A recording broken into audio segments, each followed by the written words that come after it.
pouvez prendre également vos Bibles pour vérifier à chaque fois. Alors, c'est un sujet assez délicat, le sujet du mariage, divorce et remariage. Et nous voulons, mes amis, nous baser sur les Saintes Écritures, sur la parole de Dieu. Et nous ne voulons en aucun cas condamner qui que ce soit. Mais nous voulons, mes amis, partager la parole avec beaucoup d'amour, beaucoup d'humilité. Et voilà. Donc, hier, il y a eu des questions par rapport à la famille, par rapport au mariage, divorce, remariage. Et donc, c'est à l'issue de ces questions que nous avons décidé d'organiser cette émission. Voilà. Donc, nous pouvons prendre nos Bibles dans le livre de Matthieu, chapitre 19. Matthieu, chapitre 19. Et nous lisons à partir du verset 1er. Matthieu, chapitre 19, à partir du verset 1er. Lorsque Jésus eut achevé ses discours, il quitta la Galilée et alla dans le territoire de la Judée, au-delà du Jourdain. Une grande foule le suivit, et là, il guérit les malades. Les pharisiens l'abordèrent, et pour l'éprouver, est-il permis à un homme de répudier sa femme pour un motif quelconque? Il répondit, n'avez-vous pas lu que le Créateur, au commencement, fit l'homme et la femme? Et qu'il dit, c'est pourquoi l'homme quittera son père et sa mère et s'attachera à sa femme, et les deux deviendront une seule chair. Ainsi, ils ne sont plus deux, mais ils sont une seule chair. Que l'homme ne sépare donc pas ce que Dieu a joint. Alors, on s'arrête là pour l'instant. Remarquez ici, frères et sœurs, la question des pharisiens. C'était une question très, comment dire, insidieuse. Et ils ont voulu piéger le Seigneur. Et qu'est-ce que le Seigneur Jésus-Christ va dire? Il va les ramener au commencement. N'est-ce pas? Donc, rappelez-vous bien, mes amis, que Jésus-Christ est venu pour nous restaurer, nous réformer, afin de nous, n'est-ce pas, de nous ramener à notre condition d'avant la chute, à la condition de l'homme et la femme avant leur chute. N'est-ce pas? Donc, c'est la mission la raison pour laquelle Christ est venu. Vous remarquerez également que souvent, quand les gens lui posaient des questions, il les ramenait toujours au commencement. Alors, pour ceux qui ont suivi l'enseignement sur le commencement, n'est-ce pas, de Genèse 1:1, quand la Bible dit au commencement Dieu créa les cieux et la terre, n'est-ce pas? La terre était en forme et vide. Donc, ceux qui ont suivi cet enseignement ont peut-être compris que le mot au commencement en hébreu, donc au commencement en hébreu, se dit Bereshit. Bereshit. Donc, au commencement, Dieu créa les cieux et la terre. Bereshit bara, n'est-ce pas? Et Bereshit bara, Elohim, vet Hashamayin et Aeret. N'est-ce pas? Donc, au commencement, Dieu créa les cieux de la terre. Bereshit bara Elohim et Hashamayin vet Aeret. Donc, au commencement, Dieu créa les cieux de la terre. Et le mot au commencement, Bereshit, commence avec la lettre B ou la lettre, n'est-ce pas, Bet. Bet est la deuxième lettre de l'alphabet hébraïque. N'est-ce pas? Donc, on a vu également que l'alphabet hébraïque compte 22 lettres. Et la première lettre, c'est Aleph. Aleph est une lettre muette. Et la deuxième lettre, c'est Bet. Bet signifie maison. N'est-ce pas? Donc, on retrouve Bet dans Bethléem, maison du pain. N'est-ce pas? Et Bethel, maison de Dieu. Donc, et Bet nous parle également de deux réalités à chaque fois. Les deux, par exemple, le tabernacle, les deux Adam, le premier Adam et le dernier qui est Christ, n'est-ce pas? Et les deux Jérusalem, et les deux réalités, c'est-à-dire une spirituelle et une matérielle et physique. Donc, voilà pourquoi Jésus-Christ ici ramène les pharisiens au commencement. n'est-ce pas? Donc, Bereshit, au commencement. Bereshit bara, Elohim et Hashamayin vet Aeretz. Donc, au lieu que la Bible commence, au lieu que Dieu ne commence les Écritures avec la lettre Aleph, les a plutôt commencé avec la lettre Bet, avec Bet. Et Bet correspond à la maison. Bet correspond, mes amis, aux deux réalités, une spirituelle et une physique et matérielle. Donc, je me répète pour la bonne compréhension de tout le monde. Donc, quand Jésus-Christ ramène ici, dans Matthieu 19, les pharisiens au commencement, n'est-ce pas? Il voulait qu'ils comprennent que le premier couple, c'est-à-dire Adam et Ève, n'était rien d'autre que la copie du couple Christ et l'Église, n'est-ce pas? Rappelez-vous bien que Adam a été créé à l'image de Dieu. Dans Genèse 1, 26, Dieu dit « Créons l'homme à notre image, selon notre ressemblance ». Et la Bible nous dit dans Colossiens 1, 15 que le Fils de Dieu, c'est-à-dire Jésus-Christ, est l'image du Dieu invisible. Donc, lorsque Jésus, dans Matthieu 19, ramène les pharisiens au commencement, il voulait leur faire comprendre une vérité, une réalité spirituelle à laquelle ils étaient étrangers. C'est-à-dire le mystère, n'est-ce pas, qu'est le mariage. Parce que le mariage est un mystère, n'est-ce pas? Et le mariage est un mystère. Donc il voulait d'abord que les pharisiens comprennent le plan de Dieu pour le mariage, le plan de Dieu sur le mariage, la vision de Dieu sur le mariage. Et le Seigneur Jésus-Christ va parler aux pharisiens du premier couple, Adam et Ève. Il dit, rappelez-vous bien au commencement. Donc allons au commencement pour voir quand Dieu va créer l'homme et la femme, pour bien saisir la pensée du Seigneur sur la famille, sur le mariage. Nous sommes dans Genèse, chapitre 2. Nous lisons le verset 18. L'Éternel Dieu dit, « Il n'est pas bon que l'homme soit seul. Je lui ferai une aide semblable à lui. Il n'est pas bon que l'homme soit seul. Je lui ferai une aide semblable à lui. » N'est-ce pas? Donc, on voit déjà que la femme est une aide pour l'homme. L'homme, malgré sa force physique, l'homme, malgré son caractère, n'est-ce pas, de chef, il a besoin d'une aide que la femme.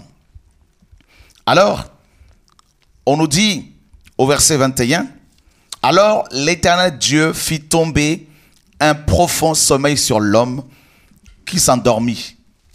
Il prit une de ses côtes et referma la chair à sa place. » Donc, vous voyez ici que la côte dont il est question, c'est la femme, bien sûr, était déjà dans l'homme. N'est-ce pas? Donc, cette côte était déjà dans l'homme. Donc, la pensée de Dieu par rapport au mariage, dès le début, ce n'était pas la séparation de la femme de l'homme. Parce que la femme est une partie intégrante de l'homme. La femme est sortie de l'homme. Regardez, avant d'aller plus loin, ce que l'apôtre Paul nous dit dans le livre de 1 Corinthiens chapitre 7. Dans 1 Corinthiens chapitre 7. Et l'apôtre Paul dit ceci. Voilà. Alors, à partir du verset premier. Pour ce qui concerne les choses au sujet desquelles vous m'avez écrit, je pense qu'il est bon pour l'homme de ne point toucher de femme. Toutefois, pour éviter la débauche, que chacun ait sa femme et que chaque femme ait son mari. Voilà. Donc, voyez que l'aide d'Adam et Ève, l'aide en fait, Ève en tant qu'aide, devait permettre à Adam d'avoir une stabilité, n'est-ce pas? Parce que le mari, donc Adam, ne pouvait pas, mes amis, vivre une vie d'excellence sans cette aide, n'est-ce pas, indispensable qui était sa femme. Donc, et on nous dit également, plus loin, et l'apôtre Paul, toujours dans 1 Corinthiens chapitre 7, et il dit au verset 26, voici ce que j'estime bon à cause des temps difficiles qui s'approchent. Il est bon à un homme d'être ainsi. Es-tu lié à une femme, ne cherche pas à rompre ce lien. N'es-tu pas lié à une femme, ne cherche pas une femme. Donc là, parce que bon, Paul avait reçu une grâce particulière, et il a conseillé aux gens pour éviter les problèmes de ne pas se marier. Mais ça, c'était son appel à lui. Et plus loin, Paul dit que la femme, n'est-ce pas, est sortie de l'homme, et l'homme également sort de la femme. Donc, vous voyez, donc, en fait, les deux personnes sont intimement liées. Et avant de lire davantage 1 Corinthiens 7, regardez ce que la parole dit dans Genèse 2 là-bas. Il est dit que Dieu va prendre une des côtes de l'homme. Et le mot côte ici, en hébreu, c'est tsela. T-S-E-L-A. Tsela. N'est-ce pas? Donc, le mot côte, c'est tsela en hébreu. Et tsela donne en français aussi poutre. N'est-ce pas? Donc, nous voulons d'abord définir la femme. Qui est la femme, selon la Bible? Et quel est son rôle? Donc, la parole nous dit clairement que la femme est une côte de l'homme. Une des côtes de l'homme. Et le mot côte, ici en hébreu, c'est tsela, qui donne en français poutre. Nous savons, vous savez certainement le rôle, n'est-ce pas, que jouent les poutres dans une maison. C'est pour soutenir la toiture, le toit, pour l'empêcher de s'envoler, n'est-ce pas? Donc, la poutre est un pilier, n'est-ce pas? N'est-ce pas? Un pilier pour la toiture, pour le toit. Donc, vous voyez que la femme, en tant que poutre, est un pilier, n'est-ce pas? Est un pilier, un fondement pour son mari. Un pilier pour l'homme. Donc, l'aide que Ève devait apporter à Adam, n'est-ce pas? C'était en fait la stabilité. Pour empêcher Adam de s'envoler. Donc, pour faire n'importe quoi. Rappelez-vous bien, frères et sœurs, que Adam était parfait. Quand Dieu l'a créé, il était parfait.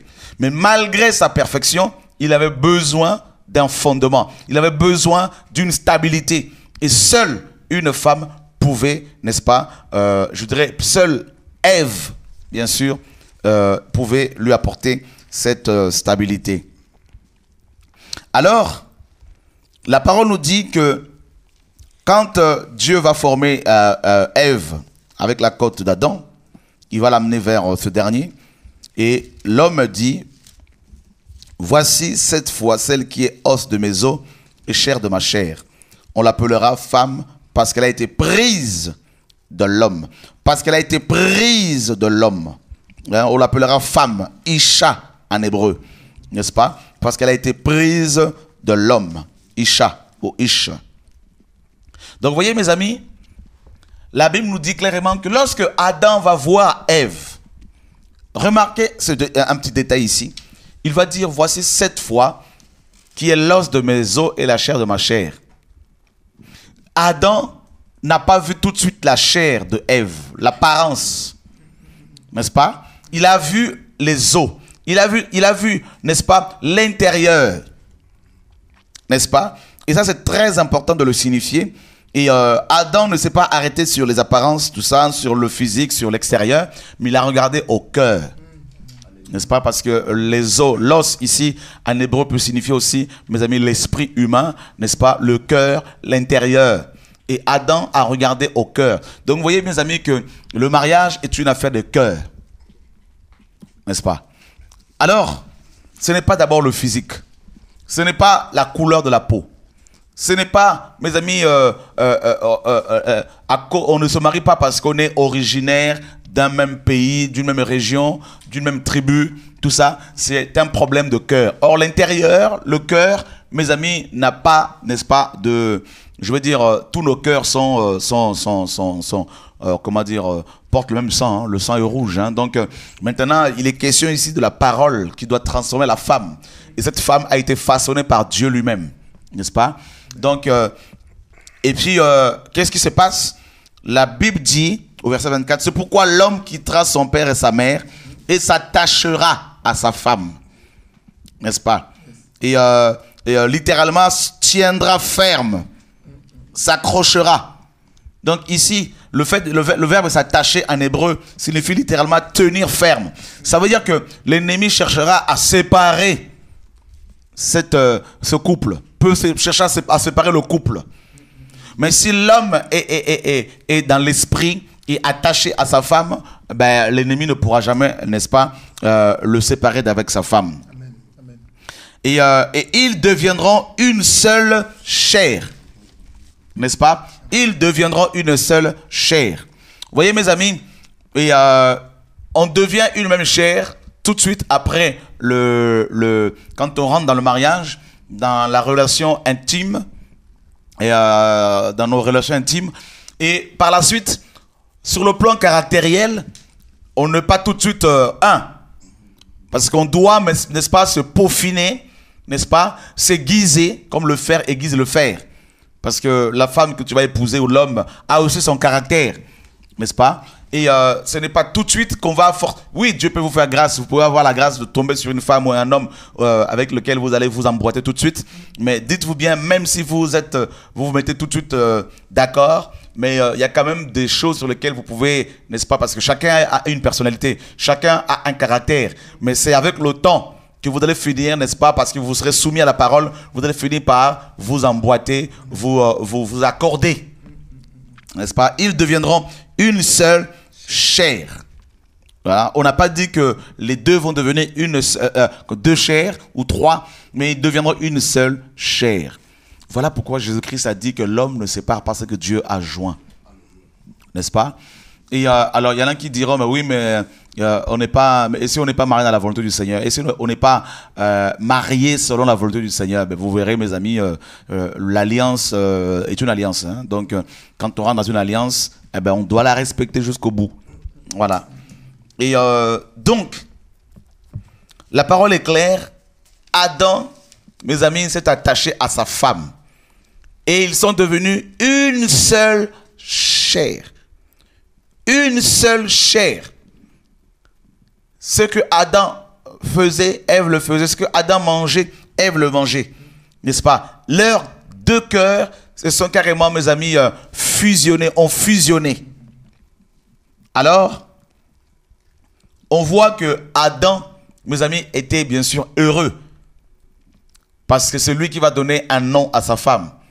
Comme il le faisait pour les animaux. Et Adam était vraiment heureux, il était comblé. Et rappelez-vous bien ici, mes amis, il n'y avait pas une autre femme pour que Adam puisse s'imaginer un jour divorcer. Il n'y avait pas un autre homme pour que Ève s'imagine un jour divorcer.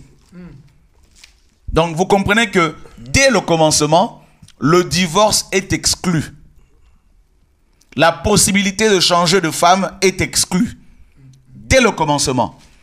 Et si nous prêchons le message sur le retour à la parole, eh bien nous devons revenir au commencement. Voyez? Donc vous ne pouvez pas prétendre épouser une femme et en attendant qu'elle commette, n'est-ce pas, qu'elle se méconduise, qu'elle commette une erreur pour vous permettre de vous dégager d'elle. Et vous ne pouvez pas non plus prétendre, vous, ma soeur, épouser un homme pour un jour avoir, n'est-ce pas, aussi l'opportunité de pouvoir divorcer, se remarier. Donc, le projet du divorce n'a pas été prévu par Dieu. La possibilité de s'échapper, n'est-ce pas, de quitter son mari ou sa femme n'a pas été, parce que Dieu, dans ce cas-là, aurait dû créer, mes amis, plusieurs femmes, plusieurs hommes. Alors que là, on nous dit clairement qu'au commencement, Dieu fit l'homme et la femme. La possibilité d'avoir plusieurs femmes est exclue également pour ceux qui prônent la polygamie. N'est-ce pas? Donc, sinon Dieu aurait dû créer, n'est-ce pas, 3-4 femmes. Il aurait pu prendre plusieurs côtes parce que Adam avait plusieurs côtes. Mais il en a pris une seule. N'est-ce pas? Et la possibilité d'avoir également, d'être polyandre également pour les femmes, c'est-à-dire d'avoir plusieurs hommes, est exclue également. Parce que Dieu, dans ce cas-là, aurait dû créer, mes amis, plusieurs hommes. La possibilité, mes amis, d'être lesbienne est écartée également. Parce que Dieu, dans ce cas-là, aurait dû créer 2 femmes. La possibilité d'avoir 2 hommes également, n'est-ce pas, pour pouvoir aller ensemble, est exclue également. Donc vous voyez, dès le commencement, la polyandrie est exclue, c'est-à-dire le fait que les femmes puissent avoir plusieurs hommes. La polygamie est exclue. Le divorce et le remariage est exclu. Parce que si Adam avait divorcé avec Ève, il n'aurait eu personne d'autre avec laquelle il aurait pu se remarier. La possibilité, mes amis, d'être homosexuel est exclue également. La possibilité d'être lesbienne est exclue également. Vous voyez, frère? Donc, pour comprendre le mariage, il faut repartir au commencement. C'est pour cela que Jésus, dans Matthieu 19, a renvoyé les gens au commencement. Il a renvoyé les pharisiens au commencement. Il a dit clairement qu'au commencement, il n'en était pas ainsi. Vous voyez, frère? Donc, c'est à cause du péché que les choses se sont dégradées. Donc, l'évangile que nous prêchons, l'évangile que Pierre, Jacques, Jean ont prêché, Paul, c'est un évangile qui ramenait les gens au commencement, au livre de Genèse. C'est le livre, mes amis, c'est un livre excellent. C'est le livre de l'excellence. Parce que c'est là que nous voyons le plan de Dieu. Parce que Genèse nous parle déjà de l'éternité. Genèse nous parle déjà de la grande, de tout. Enlèvement, tout ce que vous voulez. Genèse nous parle du plan parfait du Seigneur. En fait, dans le livre de Genèse, nous avons toute la Bible. Donc, vous voyez, frère, dès Genèse, dès la création de l'homme et de la femme, n'est-ce pas? Toute possibilité de divorcer, se remarier, tout est exclu. Tout. Donc, pour ceux qui ont l'esprit de Dieu, qui comprennent bien les choses, mes amis, je peux même arrêter l'enseignement ici. Maintenant, il faut aller encore plus loin pour éclaircir. N'est-ce pas? Rien que la parole du Seigneur dans Matthieu 19, ancien Fernand, quand il dit qu'au commencement, il n'en était pas ainsi. Donc, celui qui a le Saint-Esprit peut comprendre que frère Chora, il peut dire frère Chora, arrête-toi là parce qu'on a tout compris. Parce que tu nous as ramenés au commencement. Voilà. Mais pour ceux qui ne comprennent pas, pour les incrédules, ben, il faut donner plusieurs arguments. Les détails. Amen. Voilà pourquoi nous voulons rentrer par l'Esprit dans, n'est-ce pas, donner des détails. On va donner des détails pour permettre aux gens d'avoir, mes amis, plusieurs arguments. N'est-ce pas? Amen. Gloire à Dieu. Alors, maintenant, nous sommes toujours au commencement. Rappelez-vous bien que le premier couple, Adam et Ève, était l'image du dernier couple, c'est-à-dire Christ et l'Église. D'accord? Dieu a créé les choses en deux, à chaque fois en double. D'accord? Donc, Adam est l'image de Christ. Allons dans le livre de Romains. Nous lisons le chapitre 5. Nous lisons le verset 14. Cependant, la mort a régné depuis Adam jusqu'à Moïse, même sur ceux qui n'avaient pas péché par une transgression semblable à celle d'Adam, lequel est la figure de celui qui devait venir. La parole nous enseigne que Adam, le premier homme, était l'image du dernier homme. Adam était l'image de Jésus-Christ. D'accord? Donc, pour comprendre le plan de Dieu concernant le mariage, il faut étudier le premier couple. Dieu n'a rien fait au hasard. Rien. Et nous sommes dans 1 Corinthiens chapitre 15. Nous lisons, mes amis, le verset 45. C'est pourquoi il est écrit, le premier homme, Adam, devint une âme vivante. Le dernier Adam est devenu un esprit vivifiant. Mais ce qui est spirituel n'est pas le premier. C'est ce qui est naturel. Ce qui est spirituel vient ensuite. Oui, il y a eu d'abord Adam naturel, qui est venu premièrement sur terre. Et puis il y a eu le dernier Adam, qui est spirituel, qui est venu ensuite. Donc là nous retrouvons la lettre bête. Hein, bête qui signifie maison. Et bête qui correspond également à la lettre au chiffre 2. Le premier homme tiré de la terre est terrestre. Le second homme est du ciel. Tel est le terrestre, tels sont aussi les terrestres. Voilà. Donc, Si on regarde Adam sur le plan humain, le premier homme, ben, en fait, si on regarde les hommes, les païens, on voit l'image d'Adam en eux. Amen. Et si on regarde les véritables disciples de Jésus-Christ, on voit l'image du dernier Adam, qui est spirituel. Voilà pourquoi la Bible nous dit que l'homme spirituel comprend de tout, juge de tout, pardon. N'est-ce pas? La parole nous invite à être spirituel, c'est-à-dire à l'image du dernier Adam. Et de même, nous avons porté l'image du terrestre, nous porterons aussi l'image du céleste. Vous voyez, frère? Donc la parole est claire. Le dernier Adam est devenu un esprit vivifiant. C'est Christ. Donc, pour comprendre la pensée originelle du Seigneur, son plan parfait sur le mariage, il faut d'abord comprendre, mes amis, le premier couple, donc Adam et Ève, comprendre, mes amis, en fait, la pensée même profonde du Seigneur sur le mariage, sur la famille.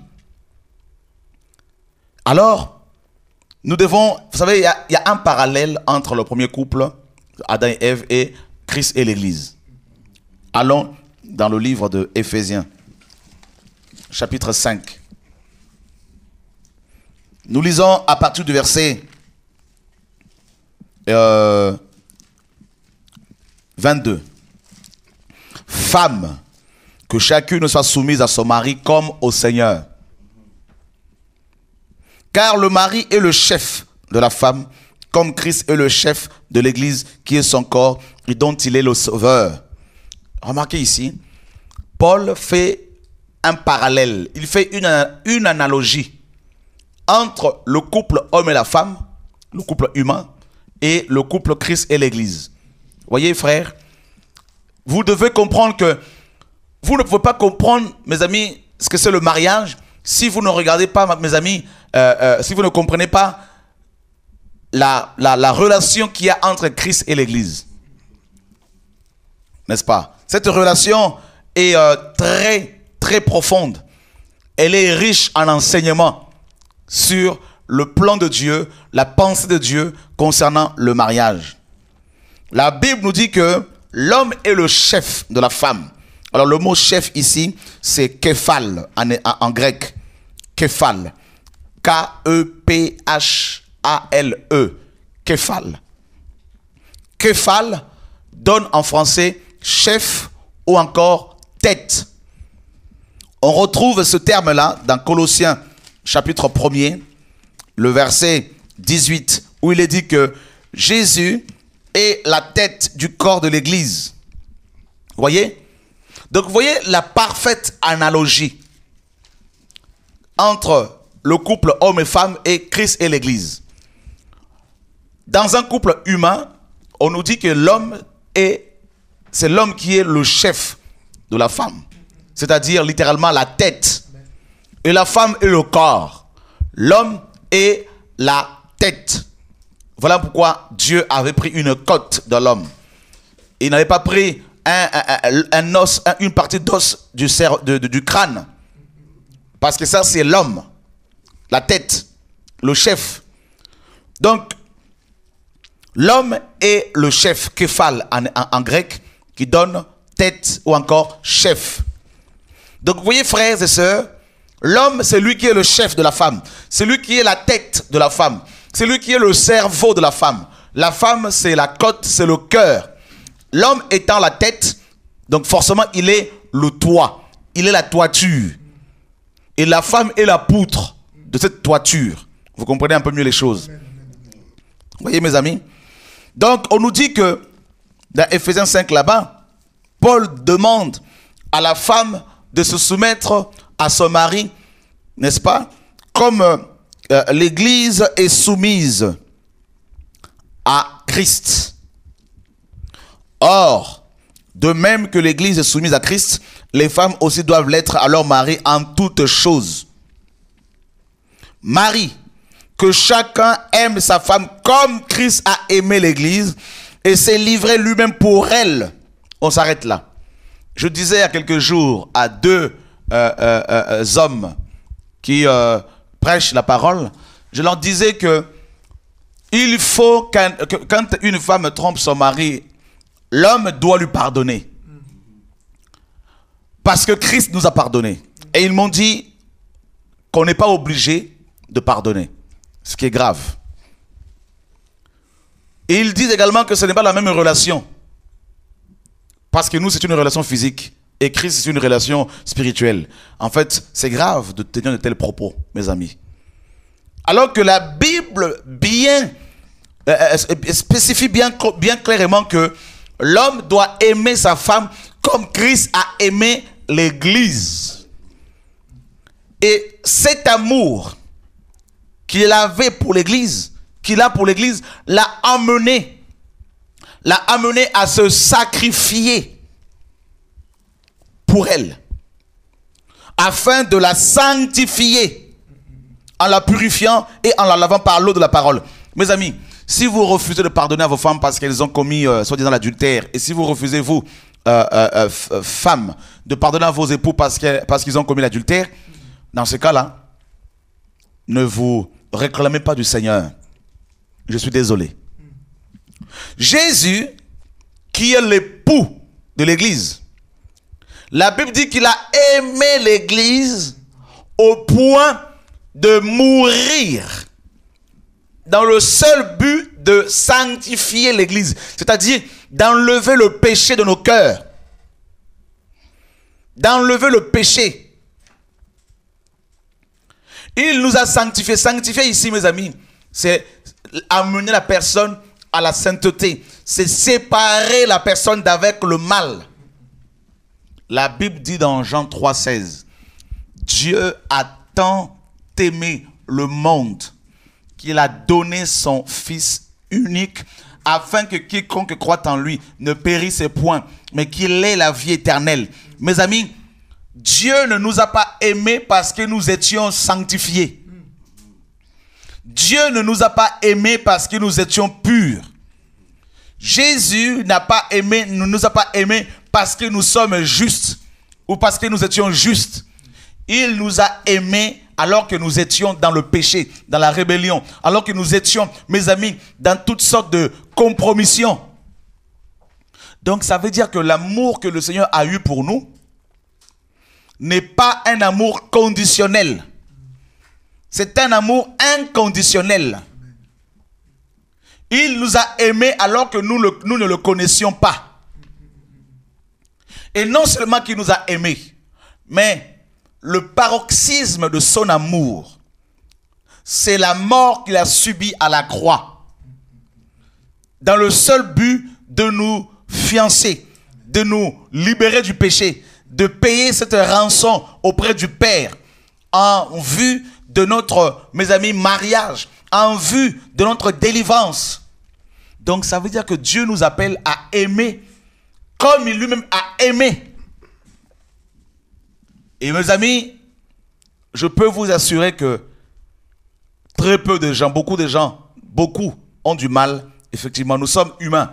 On a du mal. Mais la parole nous appelle à aimer nos femmes comme Dieu a aimé l'Église, comme Christ a aimé l'Église. Ce n'est pas Chora qui le dit, c'est ce que la Bible nous dit. Marie, que chacun aime sa femme, comme Christ a aimé l'Église. Mes amis, vous allez me dire, oui, je dois aimer ma femme parce qu'elle me respecte, je dois l'aimer parce qu'elle me craint, je dois l'aimer parce qu'elle ne me trompe pas. La Bible nous demande d'aimer comme Christ a aimé. Qui peut aujourd'hui lever la main et dire, moi, je mérite l'amour du Seigneur. Moi, si Dieu m'aime, c'est parce que je le crains. C'est parce que je lui obéis. Il nous a trouvés dans quel état, mes amis, le Seigneur? Nous aurions pu mourir pour aller en enfer. Mais il nous a aimés. Et il s'est livré. Quelle mort! Il a donné sa vie. Il a versé son sang à la croix. De même que Adam, le premier Adam, fut, n'est-ce pas, fut endormi par le Seigneur avant que Ève ne sorte. Christ fut de même, mes amis, endormi par le Père pour que l'Église sorte. Vous vous rendez compte, mes amis? Le comble de l'amour de Dieu. Il a versé tout son sang à la croix pendant que nous étions dans des boîtes de nuit, pendant que nous étions, n'est-ce pas, en train de courir après les femmes, les hommes, après l'argent, les choses de ce monde, étant dans la rébellion. Le Seigneur a versé son sang pour que nous soyons sa fiancée. Voyez mes amis, et la parole nous dit, au verset 28, donc afin de la sanctifier, 26, afin de la sanctifier en la purifiant et en la lavant par l'eau de la parole. Donc il nous a aimés et il s'est sacrifié pour pouvoir nous restaurer. Oh oui, mon frère, si ta femme t'a trompé, tu dois lui pardonner. Alors tu vas me brandir, oui, il est écrit que sauf en cas d'infidélité, je dois divorcer. On va voir ce passage-là, qui est souvent mal traduit. On nous demande d'aimer comme Christ a aimé. Et je tiens à préciser que Jésus ne nous a pas aimés parce que nous étions saints. Son amour nous a amenés à la sanctification. Oh oui, mes amis. Son amour nous a amenés à la purification. Oh, vous voyez, l'amour de Dieu a produit à nous la sanctification premièrement, la purification deuxièmement, le lavage. Hein, ces trois termes, la part de la même chose. La pureté, la sanctification. Pour faire paraître devant lui cette église glorieuse. La quatrième chose que l'amour de Dieu va produire, l'amour de Christ en tant qu'époux, va produire chez la femme, qui est l'église, c'est la gloire. La gloire. Et la cinquième chose, c'est l'absence de taches. La sixième, l'absence de rides. Vous voyez, sainte et irréprochable. C'est ainsi que le mari doit aimer sa femme comme son propre corps. Mon Dieu, c'est fort ici. Hein? Ça veut dire qu'un homme doit tellement aimer sa femme, quand bien même elle se comporterait mal avec. Si c'est un chrétien, un homme de Dieu, il doit, mes amis, mourir à lui-même. C'était mort à soi-même. C'était mort à l'orgueil. C'était mort au manque de pardon. Va produire chez la femme. Combien de temps cela va-t-il prendre? Dieu seul le sait. Va produire chez la femme, frères et sœurs, la sanctification, la purification, le lavage par l'eau de la parole et la gloire, mes amis, et la beauté du cœur. Et la Bible dit que c'est ainsi, c'est comme ça que le mari doit aimer sa femme. C'est comme ça, pas selon nos coutumes, nos traditions, pas selon les lois des hommes, pas selon, mes amis, les ordonnances humaines, mais selon Christ. C'est-à-dire, mes amis, la barre est haute. Hein? La barre est très, très, très haute, mes amis. Oh oui. C'est ainsi que le mari doit aimer sa femme comme son propre corps. Celui qui aime sa femme s'aime lui-même. Oh oui. Et ça, c'est fort. Car jamais personne n'a haï sa propre chair. Donc, ça veut dire que nos femmes sont nos propres chairs. Mais il la nourrit. Vous voyez, frère? L'homme doit nourrir sa femme, aussi bien spirituellement que financièrement et matériellement. Ça, c'est le rôle de l'homme. Il doit mourir parce que l'homme est fier, orgueilleux, têtu des fois. Et il doit mourir. Je ne dis pas que les femmes ne le sont pas. Il doit mourir. Et il doit prendre soin de sa femme. Il doit la nourrir comme Christ le fait pour l'église. Vous voyez, à chaque fois, on dit à chaque fois, comme Christ. Donc, ça veut dire que le repère pour l'homme, c'est Christ. C'est-à-dire, tu ne dois pas agir avec ta femme comme ton père a agi. Bien sûr, si c'est un modèle de Christ, ok. Tu ne dois pas te comporter avec ta femme comme tes amis le font. Tu ne dois pas te comporter avec ta femme, avoir un comportement vis-à-vis de ta femme en te basant sur tes amis, sur la société dans laquelle nous vivons. Mais tu dois avoir comme repère Christ, comme la parole le dit. C'est pourquoi l'homme quittera son père et sa mère, s'attachera à sa femme, et les deux deviendront une seule chair. Ce mystère est grand. Waouh! Mes amis, Paul nous enseigne que le mariage est un mystère. Et seul Christ peut te révéler ce mystère. Il y a plusieurs mystères dans les Écritures. Donc le mariage est un mystère. Et seul Jésus peut te le révéler. Et il dit que ce mystère est grand. Oui, frère. Parce que Dieu aime la famille. Dieu aime la famille. Dieu aime le mariage. D'ailleurs, le tout premier miracle de Jésus-Christ en Cana, en Galilée, pardon, à Cana, c'est la transformation de l'eau en vin, et c'était dans un mariage. Voyez? Donc, le mariage est un grand mystère.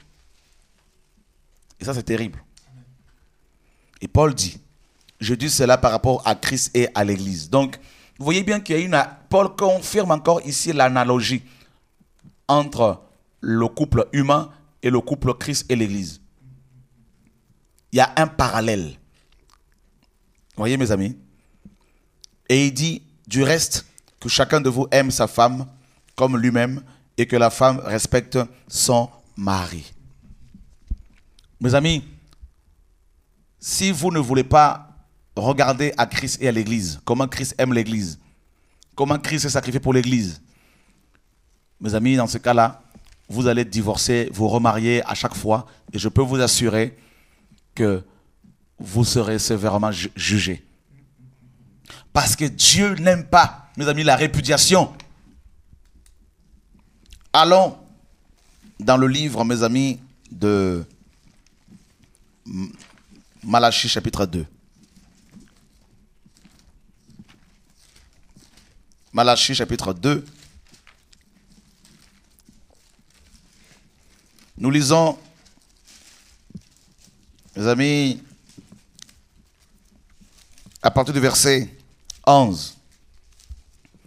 Judas s'est montré infidèle et une abomination a été commise en Israël et à Jérusalem.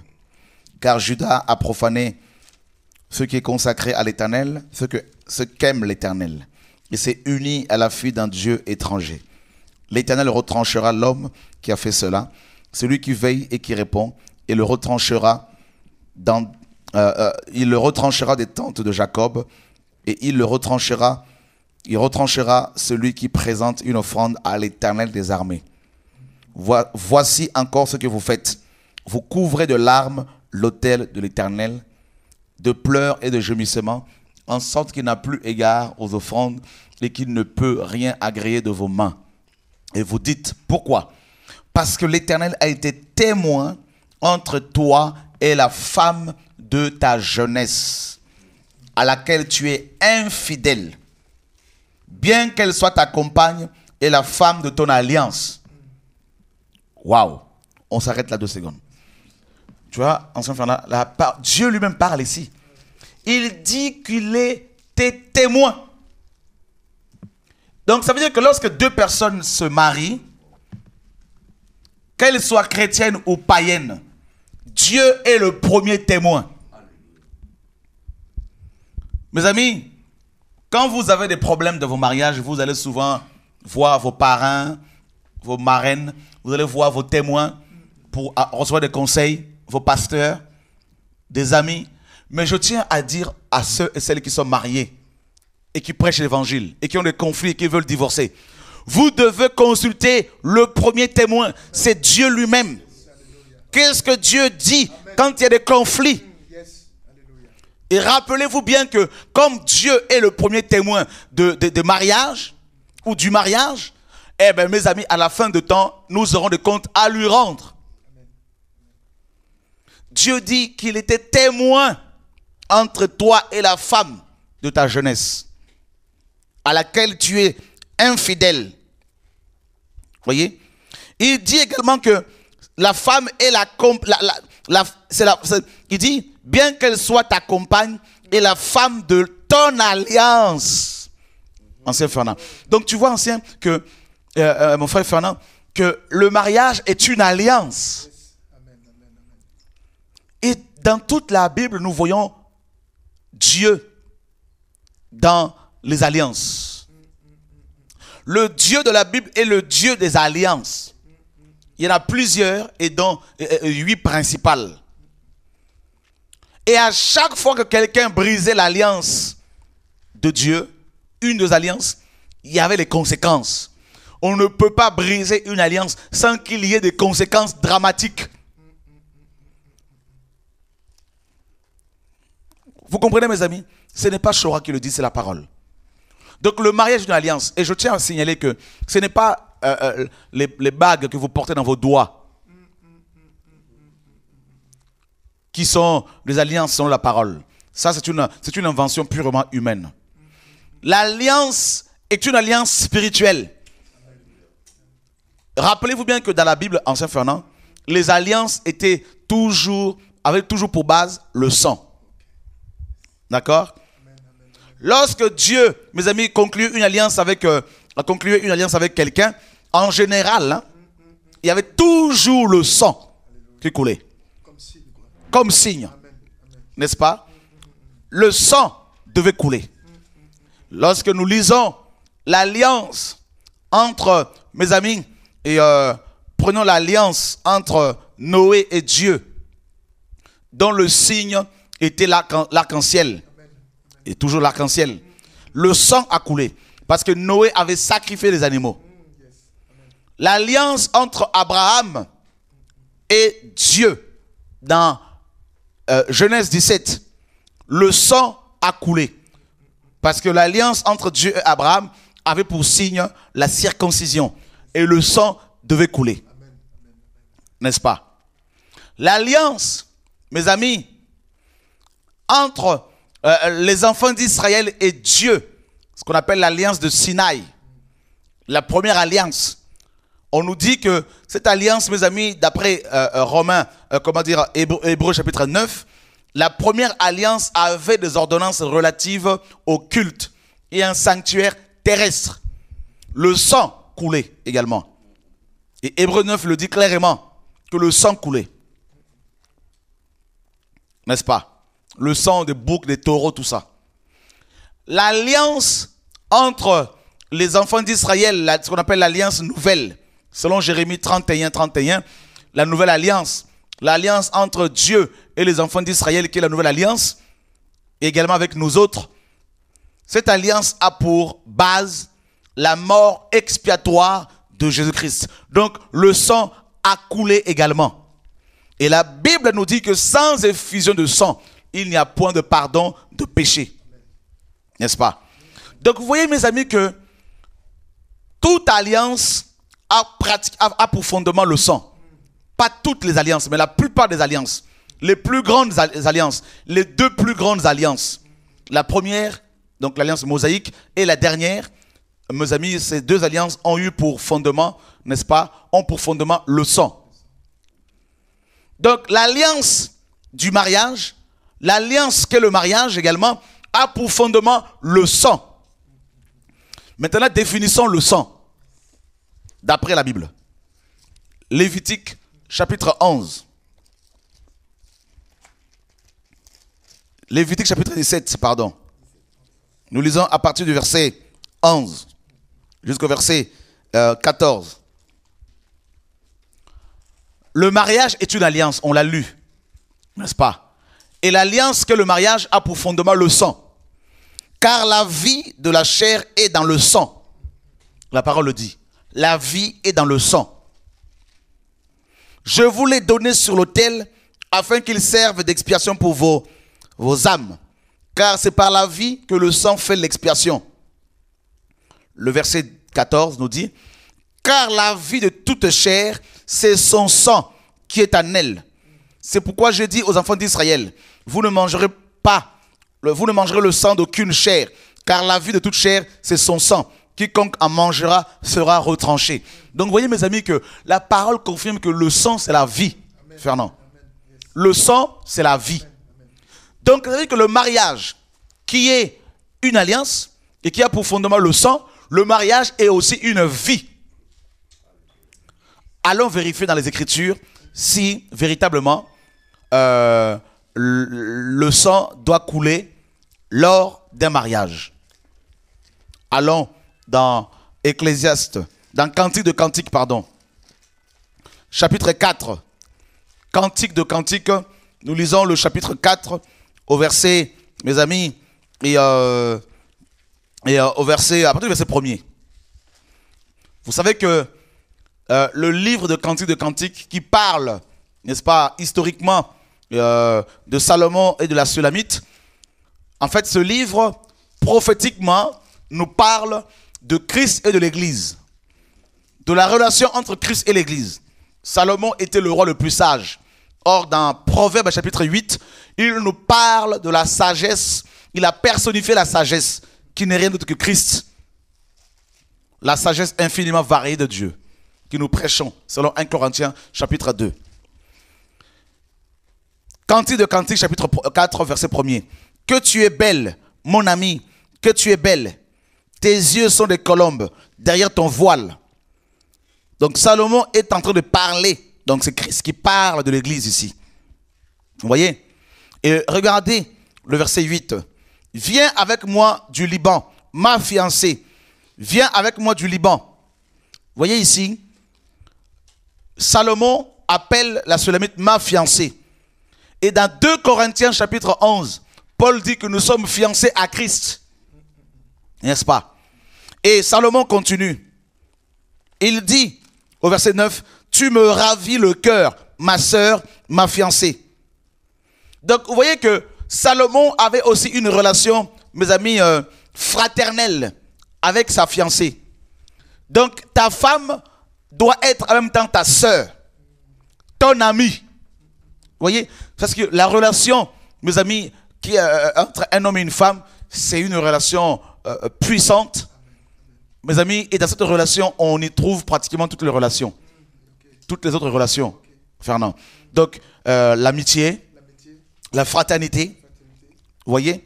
Et c'est très, très important. Donc, et Salomon continue, il dit au verset 12 de Cantique de Cantique, tu es un jardin fermé, tu es un jardin fermé. Ma sœur, ma fiancée, une source fermée, une fontaine scellée. Le jardin fermé, ici, représente en fait, voilà donc l'organe de reproduction de la femme. Tu es un jardin fermé. Donc, ça parle de la virginité. N'est-ce pas? De la virginité. Et il continue, il lui dit, une source fermée, pareil. Une fontaine scellée. Voyez? Une fontaine scellée. Et seul l'homme peut briser, n'est-ce pas? Peut déceler ce jardin. Voyez? Donc, il est question ici de la virginité. Voyez, mes amis? Et regardez ce que la parole nous dit dans le livre de Deutéronome. Deutéronome, chapitre 22.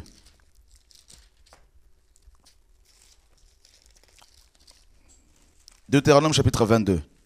Nous lisons à partir du verset 13. Si un homme qui a pris une femme et est allé vers elle éprouve ensuite de l'aversion pour sa personne, s'il lui impute des choses criminelles et porte atteinte à sa réputation, en disant, j'ai pris cette femme, je me suis approché d'elle et je ne l'ai pas trouvée vierge. Ça veut dire que sa fontaine n'était pas scellée. N'est-ce pas? Scellée. Son jardin n'était pas fermé. D'accord? Alors, le père et la mère de la jeune femme prendront les signes de sa virginité et les produiront devant les anciens de la ville à la porte. Le père de la jeune femme dira aux anciens, j'ai donné ma fille en mariage à cet homme et il a prise en aversion. Il lui impute des choses criminelles en disant, je n'ai pas trouvé ta fille vierge. Or, voici les signes de virginité de ma fille. Et ils déployeront son vêtement devant les anciens de la ville. Les anciens de la ville saisiront alors cet homme et le châtieront. Et parce qu'il a porté atteinte à la réputation d'une vierge d'Israël, ils le condamneront à une amende de 100 cycles d'argent qu'ils donneront au père de la jeune femme. Elle restera sa femme et il ne pourra pas la renvoyer tant qu'il vivra. Tu vois, Fernand? Donc, en Israël, lorsqu'une femme était mariée, une jeune femme notamment, sur son lit de noces, il y avait un tissu blanc qui était déposé pour recueillir le sang. Et comme vous le savez, une femme vierge, lorsqu'elle a des rapports pour la première fois, n'est-ce pas? Et le sang, bien évidemment, coule. Et comme le sang, c'est la vie, et parce que l'homme est le premier à avoir été avec cette femme, et que le sang de la femme a coulé, eh bien, cela veut dire que la femme a donné son sang à l'homme. La femme a donné sa vie à l'homme. Et voilà pourquoi, parce qu'il y a un mélange de deux sangs, il y a fusion, et les deux êtres deviennent un seul être. Vous voyez? Donc, la femme donne sa vie à l'homme, donne sa virginité à l'homme. Le sang coule. Et l'alliance est scellée parce que le sang a coulé. N'est-ce pas? Donc, on ne peut pas briser cette alliance.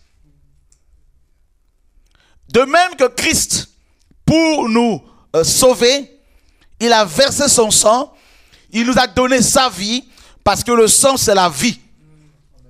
N'est-ce pas? Et pareil, la femme donne sa vie à l'homme.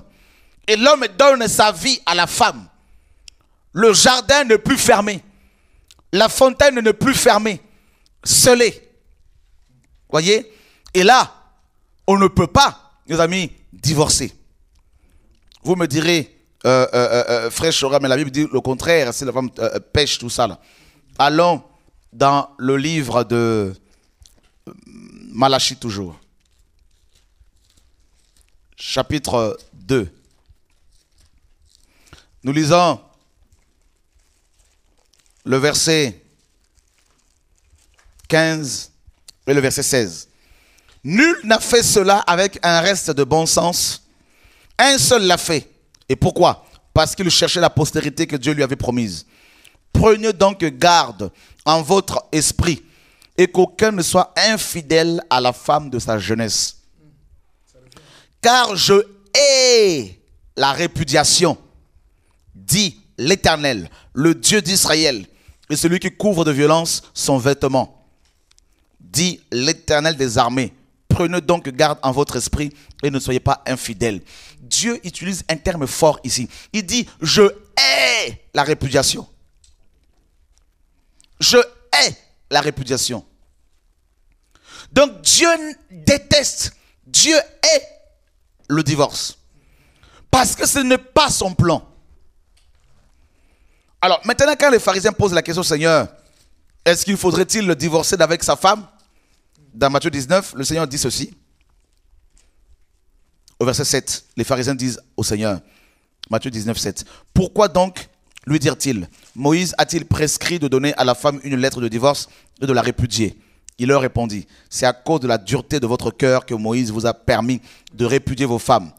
Au commencement, il n'en était pas ainsi. Il revient encore au commencement. Il dit, au commencement, il n'en était pas ainsi.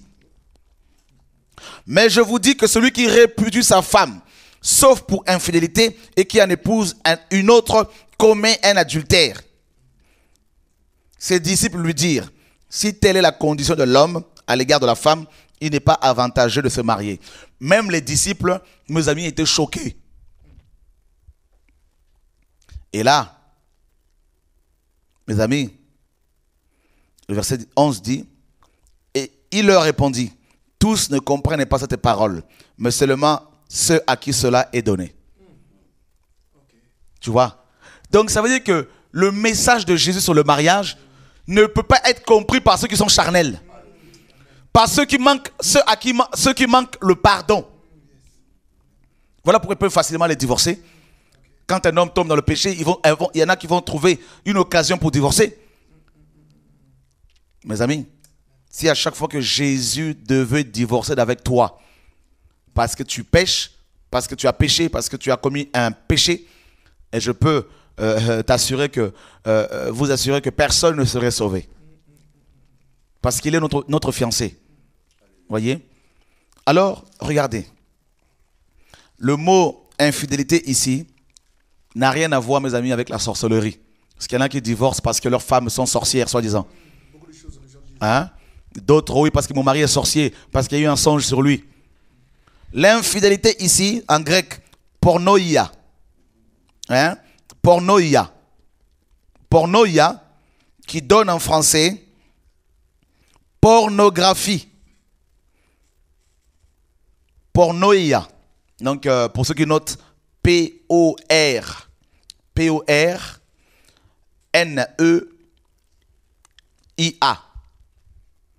Donc, il est question de l'infidélité sexuelle. Attention. Il y en a qui vont dire, frère Chora, tu vois, Chora, c'est écrit. Donc, je peux divorcer si ma femme m'a trompé.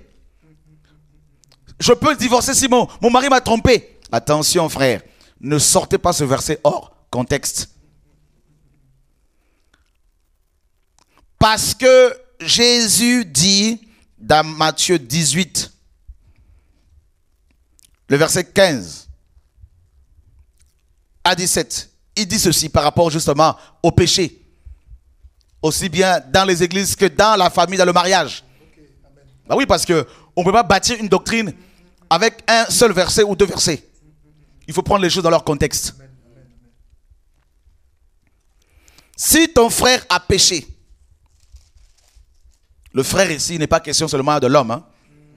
Homme ou femme, n'est-ce pas? Voilà. Si ton frère a péché, va et reprends-le entre toi et lui seul. S'il t'écoute, tu as gagné ton frère. Oh oui. Si ta femme a péché, et encore là, il faut que tu l'aies surprise en flagrant délit d'adultère. Voilà pourquoi Hébreux 13, 4 nous dit que le mariage soit honoré de tous et le lit conjugal exempt de souillure, car Dieu jugera les débauchés. Tu ne vas pas me dire, non frère Chora, j'ai vu ma femme avec un autre monsieur dans la rue. Non, ça c'est pas l'adultère. Oh, j'ai vu mon mari avec une autre femme dans la rue. Ça c'est pas l'adultère. Il faut que tu les trouves les deux en train de commettre l'acte dans le péché. Ou dans des positions, n'est-ce pas, indélicates. Si c'est pas dans le lit conjugal, ça peut être à l'hôtel, ailleurs, mais il faut qu'il y ait une preuve visible, palpable. Si ton frère a péché, comment veux-tu, mon ami, mon frère, confirmer que ta femme t'a trompé si tu ne l'as pas surprise dans le péché? Fernand. Si ta femme a péché, et Jésus ne dit pas tout de suite brandis le divorce, non. Il dit va et reprends-la. Reprends-la, reprends-le. Entre vous deux d'abord. Et le verbe reprendre ici, en grec, signifie littéralement dévoiler. Ça veut dire que il faut que tu dévoiles à ta femme son péché. Il faut que, c'est comme s'il y avait un voile. Il faut que tu l'amènes à l'évidence. Il faut qu'elle se rende à l'évidence. Mais si c'est des soupçons, c'est pas possible. Tu ne peux pas briser l'alliance que le mariage à cause des soupçons, des suppositions. Donc reprendre ici, je me répète, c'est dévoiler, amener la personne à réaliser son péché. Oh oui frère, voilà pourquoi mes amis, ceux qui ont divorcé et qui sont remariés sans la parole, sans s'être référés à la parole, auront des comptes à rendre à Dieu. Je ne suis pas là pour vous condamner, mais je veux, frère, prêcher l'évangile. Si tu divorces, reste célibataire dans ce cas-là. Et là, la parole dit, la première démarche que l'homme qui soupçonne sa femme d'adultère ou la femme qui soupçonne son mari d'adultère doit faire, c'est de reprendre l'autre entre vous deux seulement. C'est-à-dire dévoiler son péché. Pour l'amener à la repentance. Reprendre ici en grec signifie aussi convaincre. N'est-ce pas? Convaincre la personne de son péché. La deuxième démarche à faire, si la femme ou l'homme adultère, qui est dans l'adultère ne veut pas écouter, la deuxième démarche, le verset 16 nous dit, donc la première démarche c'est entre vous deux, et si la personne écoute, se repent, tu l'as gagné. C'est ce que l'évangile dit. Tu l'as gagné. C'est-à-dire que tu l'as récupéré. Tu l'as ramené à Dieu dans le droit chemin. La deuxième démarche maintenant, s'il n'y a pas l'obéissance, la repentance, mais s'il ne t'écoute pas, prends avec toi une ou deux témoins. S'il ne t'écoute pas, n'envoie pas de témoins sans que tu ailles avec eux. Ne dis pas que non, j'ai envoyé des gens pour la voir, pour voir ma femme, elle a refusé. J'ai envoyé des gens pour voir mon mari, il a refusé. Non, prends, n'est-ce pas, un ou deux témoins afin que toute l'affaire se règle sur la déclaration de 2 ou de 3 témoins. Le mot témoin ici, je précise à chaque fois ces choses-là pour ne pas que l'on déforme la parole de Dieu. Le mot témoin ici en grec, c'est martouz, qui donne en français, mes amis, martyr. Martouz, qui signifie c'est lui qui est spectateur d'une chose. Ça veut dire que si toi, mon frère, tu as constaté que ta femme est vraiment dans l'adultère, tu dois d'abord la convaincre, lui pardonner, comme Christ nous pardonne. Si maintenant elle refuse de t'écouter, combien de temps cela peut-il prendre? Dieu seul le sait. Mais ce n'est pas quelque chose que une démarche que tu dois entreprendre en un jour, en 2 jours. Si elle refuse d'écouter et persiste dans l'adultère, tu dois maintenant aller la voir avec 2 témoins, 2 ou 3 témoins qui vont également parler avec elle et constater son adultère. Et là, c'est la deuxième démarche. Des témoins, ce sont des gens qui ont vu la chose. Et là, n'est-ce pas, si maintenant la Bible dit, elle refuse, verset 17, s'il refuse de les écouter, dis-le à l'église. La troisième démarche maintenant, c'est d'aller à l'assemblée locale avec les témoins. Tu le dis devant toute l'assemblée. Ma femme, je l'ai surprise, ou mon mari, dans l'adultère, j'ai appliqué la parole de Dieu. C'est-à-dire, la première démarche, j'ai exercé le pardon. Parce que la Bible dit que combien de fois Pierre posera-t-il la question, Seigneur, dois-je pardonner à mon frère? Jésus a dit combien de fois? 77 fois 7. Voyez? Maintenant, tu dis, bon, j'ai fait la démarche biblique. Elle n'a pas voulu m'écouter ou il n'a pas voulu m'écouter. J'ai pris 2 ou 3 témoins que voici, qui sont venus à la maison. Ils ont constaté son adultère.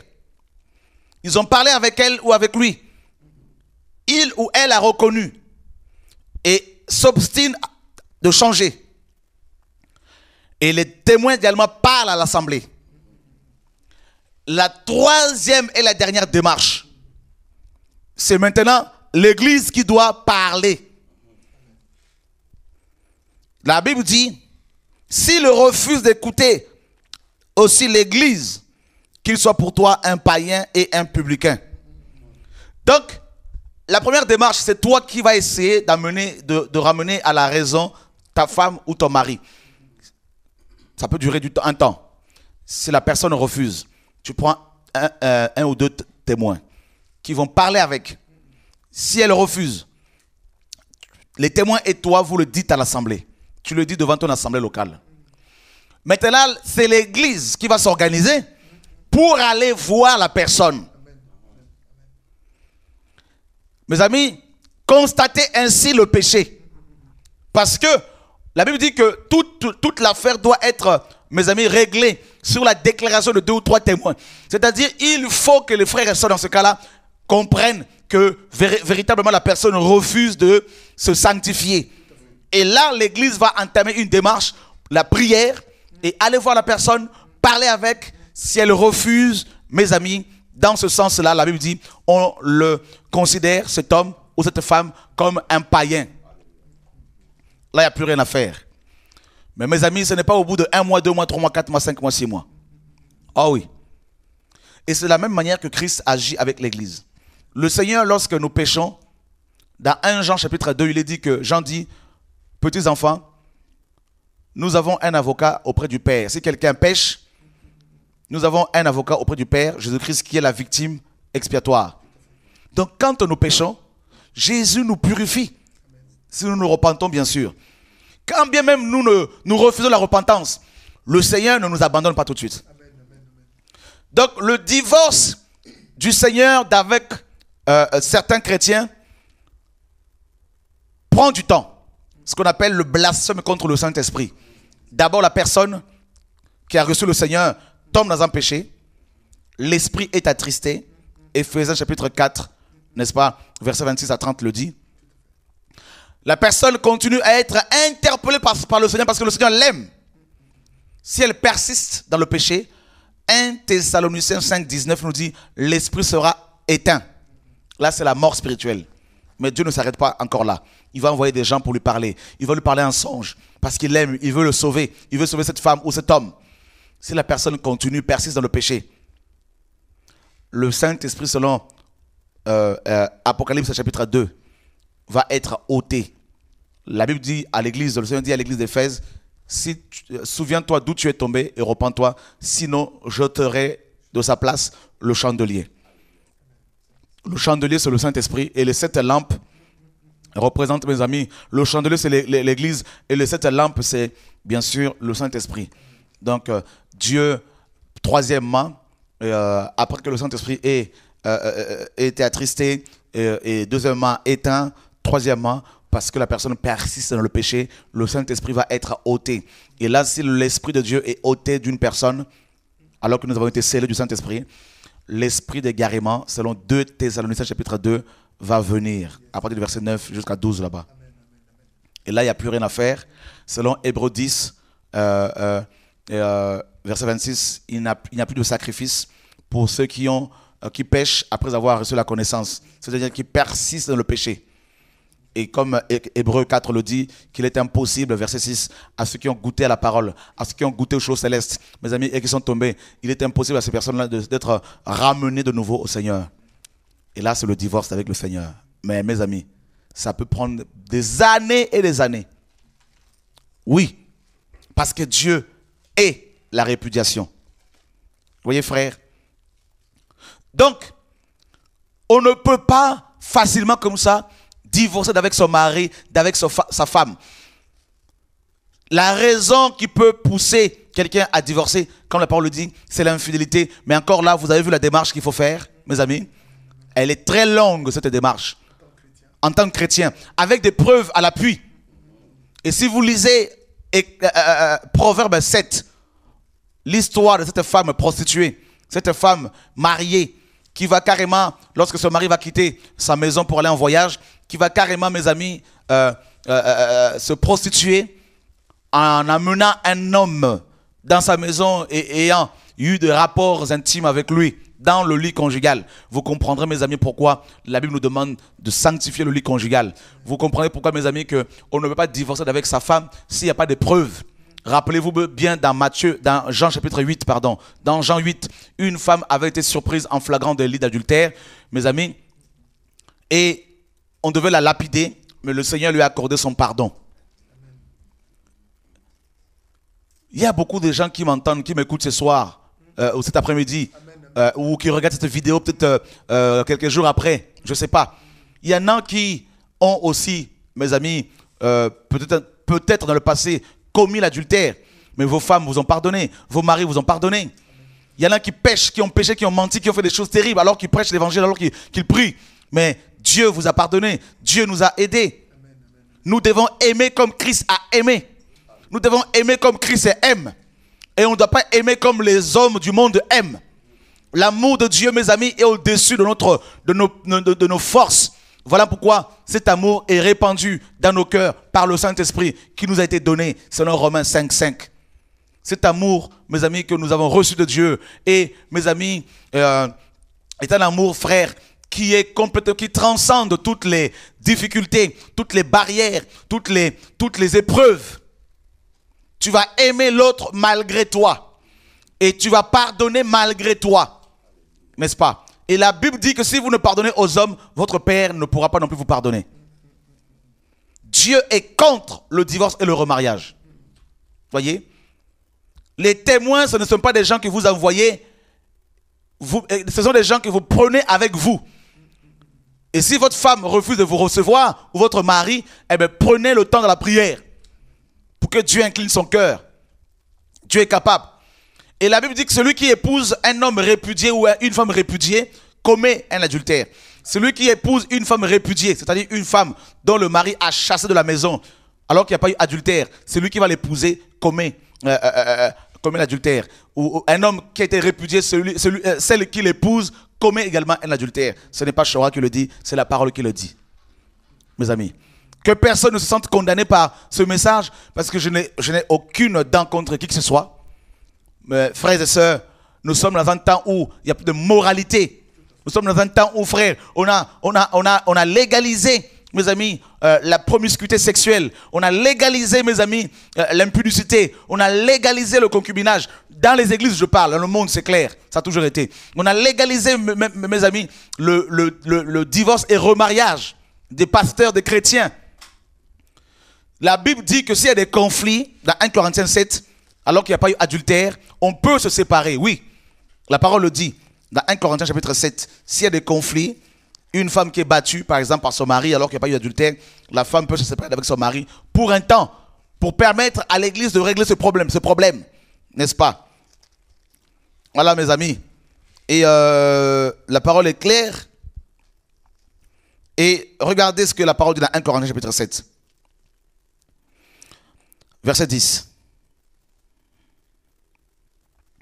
À ceux qui sont mariés, j'ordonne, non pas moi, mais le Seigneur, que la femme ne se sépare point de son mari. Si elle est séparée, qu'elle demeure sans se marier ou qu'elle se réconcilie avec son mari. Et que le mari ne répudie point sa femme. Voyez, frère, si elle est séparée parce qu'il y a des conflits, il peut y avoir des conflits, on peut se séparer, mais il faut se réconcilier. Donc si Paul parle de la réconciliation, ça veut dire qu'il y a eu conflit. Il y a eu incident. Et là, mes amis, on va se réconcilier. Eh bien, s'il n'y a pas la réconciliation, eh bien, on ne peut pas se remarier sous prétexte qu'il y a incompatibilité d'humeur. Non, ça c'est un évangile qui vient de l'enfer. Mes amis, vouloir répudier sa femme parce qu'il y a eu conflit caractériel. Aux autres, ce n'est pas le Seigneur, c'est moi qui dis, si un frère a une femme non croyante, et qu'elle consente à habiter avec lui, qu'il ne la répudie point. Et si une femme a un mari non croyant, qu'il consente à habiter avec elle, qu'elle ne le répudie point, son mari. Car le mari non croyant est sanctifié par la femme, et la femme non croyante est sanctifiée par le mari. Autrement, vos enfants seraient impurs, tandis que maintenant, ils sont saints. Voilà, frères et sœurs, ce que la parole nous dit. Si le non-croyant se sépare, qu'il se sépare. Le frère ou la sœur ne sont pas liés dans ce cas-là. Dieu nous a appelés à vivre en paix. Donc si ton mari est païen, il décide de ne plus être avec toi, Paul dit, c'est son problème avec le Seigneur. Dans ce cas-là, toi, tu es libéré. N'est-ce pas? Car sais-tu femme, si tu sauveras ton mari, ou sais-tu mari, si tu sauveras ta femme. Voilà ce que la parole, mes amis, nous enseigne. Mes amis. Alors, la parole dit, et au verset 36, si quelqu'un regarde comme déshonorant pour sa fille de dépasser l'âge nubile, et comme nécessaire de la marier, qu'il fasse ce qu'il veut, il ne pêche point qu'on se marie. Mais celui qui a pris une ferme résolution sans contrainte et avec l'exercice de sa propre volonté et qui a décidé en son cœur de garder sa fille vierge, celui-là fait bien. Ainsi, celui qui marie sa fille fait bien, et celui qui ne la marie pas fait mieux. Une femme est liée aussi longtemps que son mari est vivant. Une femme est liée aussi longtemps que son mari est vivant. Mais si le mari meurt, elle est libre de se marier avec qui elle veut, seulement que ce soit dans le Seigneur. Oui, frère, une femme est liée à son mari, de même que le mari aussi est lié à sa femme, bien sûr. Parce que la femme ne peut pas être liée à son mari sans que celui-ci ne soit lié à elle. C'est pas possible. N'est-ce pas? Donc, vous voyez bien que le mariage qui est une alliance est un lien. Un lien spirituel. Un lien d'âme. Voyez? Et la Bible dit que seule la mort d'un de conjoints peut briser ce lien. Et quand il y a péché, il faut pardonner pour restaurer. Et s'il n'y a pas le pardon, eh ben, on procède, mes amis, comment dire, en fait, on applique Matthieu 18, 15 à 17, comme on l'a vu. Et Romains chapitre 7 nous dit la même chose. Romains 7, pardon, verset 1 à 3. Ignorez-vous, frères, car je parle à des gens qui connaissent la loi, que la loi exerce son pouvoir sur l'homme aussi longtemps qu'il vit. Ainsi, une femme mariée est liée par la loi à son mari tant qu'il est vivant. Oh oui, mais si le mari meurt, elle est dégagée de la loi qui l'a liée à son mari. Si donc, du vivant de son mari, ou bien sûr de sa femme, elle devient la femme d'un autre homme, elle sera appelée adultère. Elle sera appelée adultère. Tout le temps où tu vas rester en relation avec un autre homme ou une autre femme, même si tu demandes le pardon, tu seras appelé adultère. Parce qu'il y en a qui pensent que parce qu'ils vont se marier, divorcer et se remarier sans raison biblique, et qu'ils vont demander pardon, tout de suite ils vont te pardonner par le Seigneur. Non, le pardon implique la restitution. C'est-à-dire quand tu pardonnes, si tu veux recevoir le pardon de Dieu, il faut que tu restaures. Il faut que tu sois convaincu du péché, que tu confesses ce péché, que tu te convertisses. C'est-à-dire que tu te désengages. Voilà, de cette relation, pour que le pardon soit effectif. Elle sera appelée adultère. Mais si le mari meurt, elle est affranchie de la loi, de sorte qu'elle n'est point adultère en devenant la femme d'un autre. Voilà ce que la parole nous enseigne, mes amis. Il y a de plus en plus de divorces dans les églises. Aux États-Unis, 3 pasteurs sur 5 pratiquement divorcent et se remarient tout en continuant le ministère. Oui, bien sûr, on ne peut pas se marier s'il n'y a pas l'amour. Bien sûr, avant de se marier, il faut réfléchir. Mais une fois qu'on est marié, mes amis, il ne faut pas avancer des arguments des arguments du genre « Non, nous ne sommes pas dans la volonté de Dieu. Non, Dieu n'était pas dans l'affaire. Non, c'est la volonté permissive. » Mes amis, une alliance, c'est une alliance. Voilà. Une fois qu'on l'a contracté, on doit l'honorer jusqu'à la mort. Jusqu'au bout. Voilà. Et la Bible dit dans Ecclésiaste 4, 2 valent mieux qu'un. Verset 8. Car si l'un tombe, l'autre le relève. Et la corde à 3 fils ne se rompt pas facilement. Donc, l'homme et la femme, et Christ est le 3e fil. La base. Bien sûr, mes amis, il faut recevoir des conseils. Si vous avez des conflits dans votre mariage, vous avez besoin des conseils des aînés, de ceux qui ont de l'expérience. Comme Tite 2 le dit, que le rôle des femmes âgées dans l'église, c'est d'enseigner aux jeunes femmes et leur apprendre comment aimer leur mari. Voyez, mes amis, ce que la parole nous enseigne. Alors, s'il n'y a plus de sentiments, priez. Dieu est capable de restaurer cela au nom de Jésus-Christ de Nazareth. Et la Bible dit que si quelqu'un ne prend pas soin de sien, et principalement de ceux de sa famille, il est pire qu'un infidèle, il a renié la foi. Dans 1 Timothée chapitre 5, le verset 8. N'est-ce pas? Et dans 1 Timothée 3, la Bible dit que par rapport aux anciens, on ne peut pas reconnaître un ancien s'il a eu plusieurs femmes. Hein? Donc, il faut qu'il ait été marié une seule fois. Amen. Voilà, c'est ce que la parole nous enseigne. Il faut que celui qui ne sait pas diriger sa propre maison, dans 1 Timothée 3,5 là-bas, comment prendra-t-il soin de l'église de Dieu? Si un pasteur n'a pas réussi à restaurer son couple, à sauver son mariage, mes amis, comment réussira-t-il à sauver d'autres couples sur lesquels Dieu l'a établi? Point d'interrogation. Vous avez la réponse. Mais je pense que l'apôtre, ce sujet-là, c'est un sujet, je pense que... Très épineux. Ah oui, je cherche le mot, bon, merci. C'est un débat houleux. Je pense que les gens qui sont en train de suivre, qui vont nous suivre, les frères et sœurs, en tout cas, ils seront bénis. Mais l'apôtre, je voulais vous poser une question. Moi, je suis d'origine africaine. Bon, je vais donner un exemple. Il y a des frères et sœurs ici qui ne connaissent pas les sœurs, les femmes, qui disent à papa, papa, marie-moi une femme.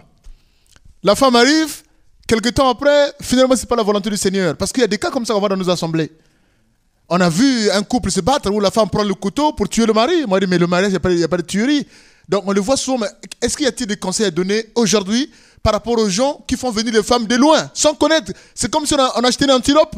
On a dit non, je veux ça, et la femme arrive. C'est pas... mais je pense que même, je ne sais pas s'il faut parler aussi de fiançailles, l'apôtre. C'est très important. Bien sûr, il y a des dégâts dans l'église. Hein? Bien sûr, il faut éviter cela. Il faut que la personne ait rencontré... Oui, au préalable. Future épouse. Bon, il y a le cas, par exemple, d'Isaac.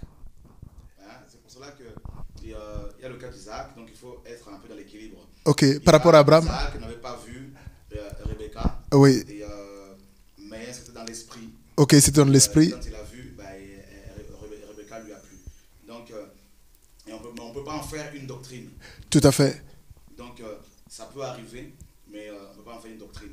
Mais c'est conseillé que la personne qui veut épouser, qu'un homme qui veut épouser une femme, ou inversement une femme qui veut se marier, rencontre au préalable son époux ou son épouse. Pour faire connaissance et puis prier également, pour connaître la volonté du Seigneur.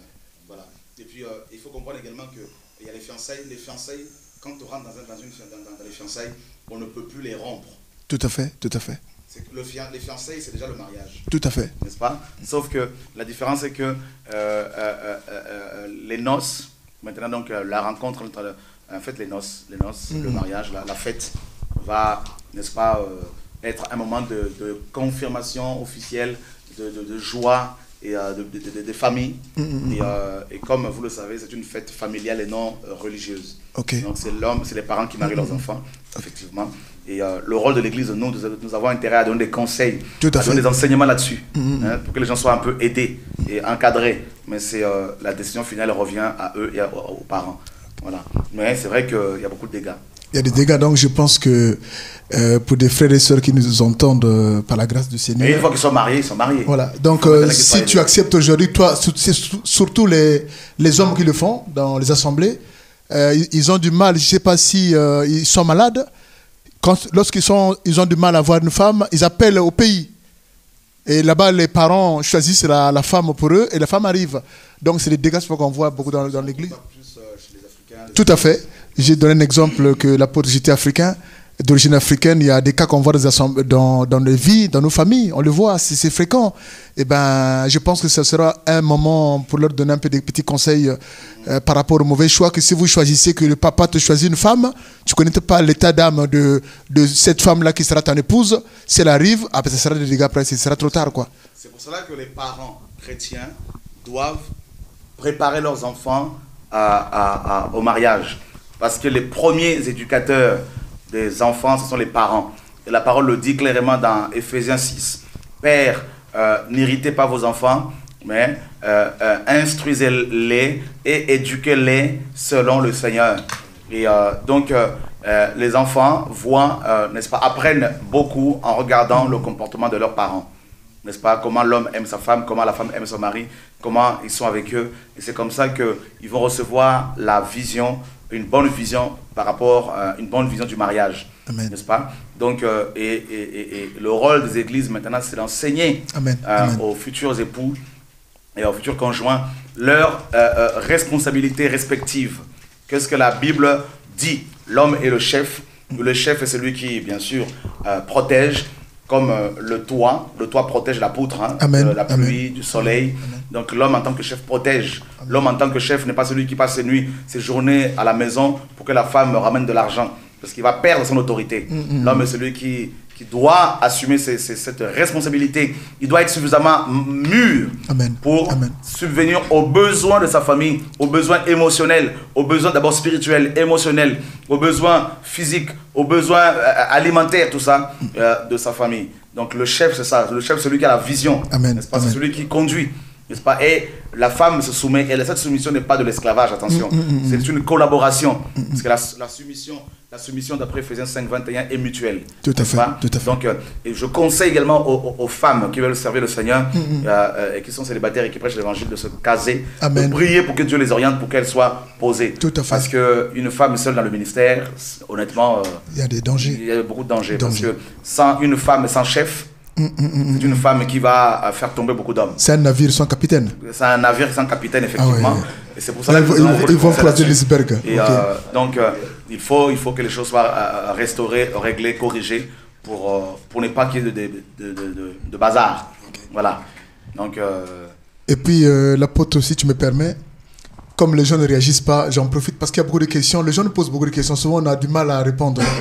Et est-ce que vous savez que l'apôtre, pour votre information, en 2005, le gouvernement en France a mis en place une nouvelle loi pour simplifier le divorce.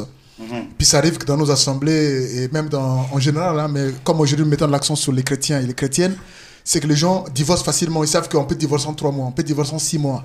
On peut facilement divorcer, alors qu'autrefois, ça prenait du temps, parfois 1 an, 2 ans, voire beaucoup de temps, tant que l'époux ou l'épouse n'est pas présente, on ne peut pas déclarer le divorce. Or, aujourd'hui même, à l'absence de l'intéressé, enfin à l'absence de l'époux, de l'épouse, les divorces sont prononcés. Alors donc maintenant c'est rentré dans l'église. Donc les gens divorcent facilement. On voit des sœurs, moins de problème, on peut divorcer. Ça veut dire que le mari sera mis dehors.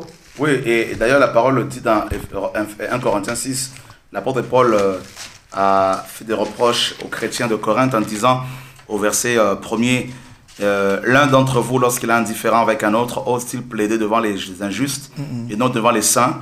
Ne savez-vous pas que les saints jugeront le monde et que si c'est par nous que le monde est jugé, êtes-vous indigne de rendre les moindres jugements? N'est-ce pas? Ne savez-vous pas que nous jugeons les anges et que nous ne jugerions pas à plus forte raison les choses de cette vie? Si donc vous avez des différends pour les choses de cette vie, et ce sont les gens dont l'Église ne fait aucun cas que vous prenez pour juges, je le dis à votre honte, ainsi il n'y a parmi vous pas un seul. Il n'y a parmi vous pas un seul homme sage qui puisse prononcer un jugement entre ses frères. Mais un frère plaide contre un frère, et cela devant les injustes. N'est-ce pas? Donc c'est déjà certes un défaut chez vous que d'avoir des procès les uns avec les autres. C'est terrible, hein? Pourquoi ne souffrez-vous pas plutôt quelques injustices? Pourquoi ne vous laissez-vous pas plutôt dépouiller? Mais c'est vous qui commettez l'injustice et qui dépouillez, et c'est envers des frères que vous agissez de la sorte. Et là, c'est malheureusement ce que l'on voit. Comment un couple chrétien, l'homme est pasteur, par exemple, l'homme est prophète, l'homme est docteur, l'homme est apôtre, n'est-ce pas? Dirigeant une église, prêchant l'évangile, marié dans le Seigneur, dans l'église, peut-il un jour se retrouver devant des juges, des tribunaux, des inconvertis, pour qu'ils puissent en plus de cela leur faire la morale? Mes amis, nos églises, pour la plupart, sont malades. Voilà pourquoi nous parlons de la part du Seigneur d'une réformation, d'un retour aux Saintes Écritures. Et ce message ne plaît pas, je sais. Tout à fait. Ce message, mes amis, m'a créé beaucoup de conflits, m'a fait perdre beaucoup d'amis. Mais ce message, mes amis, m'a fait gagner l'ami le plus fidèle. Alléluia. Jésus-Christ de Nazareth. Amen. Vous savez que l'Église, un des aspects, Fernand, un des aspects de l'Église, n'est-ce pas? Une des images que Dieu va utiliser pour parler de l'Église, c'est la famille. L'Église est une famille. Parce que Dieu aime la famille. Dieu est pour la famille. N'est-ce pas? Et c'est possible de restaurer nos familles. C'est possible de vaincre, mes amis, les attaques de l'ennemi contre la famille. Malheureusement, le monde influence de plus en plus les familles, beaucoup de familles chrétiennes. Et c'est pour cela que la plupart de nos églises portent plus l'image du monde que l'image de l'église. Les fléaux qui frappent le monde, mes amis, frappent en même temps nos églises également. Et ça, c'est terrible. On trouve, actuellement, il y a beaucoup plus de divorces, même chez les chrétiens. On retrouve plus de divorcés de plus en plus chez les chrétiens que dans les églises. Là, il y a un problème. Il y a un problème. Pourquoi? Parce qu'il n'y a plus de prière, plus de prière, de partage, de dialogue, d'intimité, voilà, c'est grave. Ok. C'est grave. À l'époque de ma conversion, dans les années 86, lorsqu'un chrétien, lorsqu'un pasteur divorcé s'est remarié, divorcé, il était exclu de l'assemblée. Tout à fait. Tout à N'est-ce fait. pas? Et ce n'est plus le cas aujourd'hui. Et c'est terrible. C'est terrible, terrible de voir ces fléaux qui brisent des couples, qui brisent des foyers, qui brisent des ministères. Et je peux vous assurer que mes amis, un chrétien qui a divorcé, un pasteur qui a divorcé et qui est remarié, que vous ne le voulez pas, ce ministère prend un coup. Tout à fait. Hein, son onction, tout ça, son témoignage. Et qu'on vous accuse faussement, ça peut arriver. Mais il ne faudrait pas qu'on vous trouve dans ces choses. Allez. Donc, et là, c'est quand même incroyable. Et quand on voit des enfants qui se retrouvent avec d'autres pères, d'autres mères, et ils sont ballottés un week-end ici, un autre week-end là-bas. Et mes amis, quelle est l'image que nous inculquons, que nous donnons à nos enfants? Et voilà. Voilà. Mais l'apôtre, s'agissant des hommes ou des femmes, des frères ou sœurs qui disent que quelque temps après le mariage, disent que mon mari est sorcier, ma femme est sorcière. Parce que souvent, c'est des raisons que les gens cherchent. Oui, mais c'est quand même assez paradoxal. Parce qu'une femme qui va accuser son mari du satanisme, par exemple, de pratiquer le satanisme et tout ça, et sorcellerie, rose-croix, franc-maçon, tout ça, c'est facile, bien sûr, de le faire, d'accuser. Et il faut qu'il y ait des preuves. Et toutefois, même si c'est le cas, il faut prier pour que le Seigneur le touche. Je connais personnellement le cas d'un chrétien, un pasteur, qui a épousé une femme, et ils sont restés ensemble pendant 10 ans. Et il lui a fait faire au moins 7 enfants. Et cet homme a commencé une église qui a pris aussitôt, qui a connu une croissance exponentielle. Amen. Amen. Et il a commencé à avoir une femme avec lui, comme étant sa secrétaire, et qui était beaucoup plus jolie forcément que son épouse. Et comme cette femme était jeune, donc et son corps était encore frais, eh ben, il a commencé à avoir des rapports extra-conjugaux avec elle. Et il a trouvé une solution beaucoup plus facile pour se débarrasser de sa première épouse. Et bien, il a traité de sorcière. Et il est venu m'en parler. Je lui ai dit, mais frère, si ta femme est sorcière, c'est-à-dire sataniste, mais toutes ces années durant lesquelles vous êtes restés ensemble, elle aurait pu te sacrifier, elle aurait pu te faire mal, du mal, mais elle ne l'a pas fait. Et tu veux te retrouver, comment dire, tu veux carrément détruire ton ministère et ton témoignage parce que tu estimes qu'elle n'est plus en mesure de te, comment dire, de t'honorer ou je sais pas, c'est pas possible. Malheureusement, cet homme a fini par divorcer et se mettre en ménage avec sa secrétaire. Nous avons le cas de notre monsieur qui se dit pasteur également et qui va, comment dire, divorcer d'avec sa femme. Parce que soi-disant, sa femme... en fait, il y a plusieurs cas comme ça. Sa femme l'aurait trompé, sa femme aurait eu un enfant avec un autre, tout ça. Mais mes amis, est-ce qu'il y a eu des tests, comment dire, d'ADN, tout ça là. Et avec preuve à l'appui. Non. Vous voyez, on va parler des choses, on va va supposer, on va condamner l'autre et sans pour autant sans fournir des preuves. Et ça, c'est pas correct pour des gens qui prêchent l'évangile. Il faut qu'il y ait des preuves, n'est-ce pas, concrètes et voilà, avec des témoignages concrets. Et surtout, il faut que les témoins aient vu la femme comme étant l'erreur et que la femme également ait accepté et reconnu son péché et avoué son péché devant témoin. Et c'est ce que la parole nous enseigne, mes amis. Voilà, donc voilà. Il y a une question, je crois, là-bas. Vous pouvez poser autre question? Voilà. Allô? Oui, c'est en direct. Bonjour.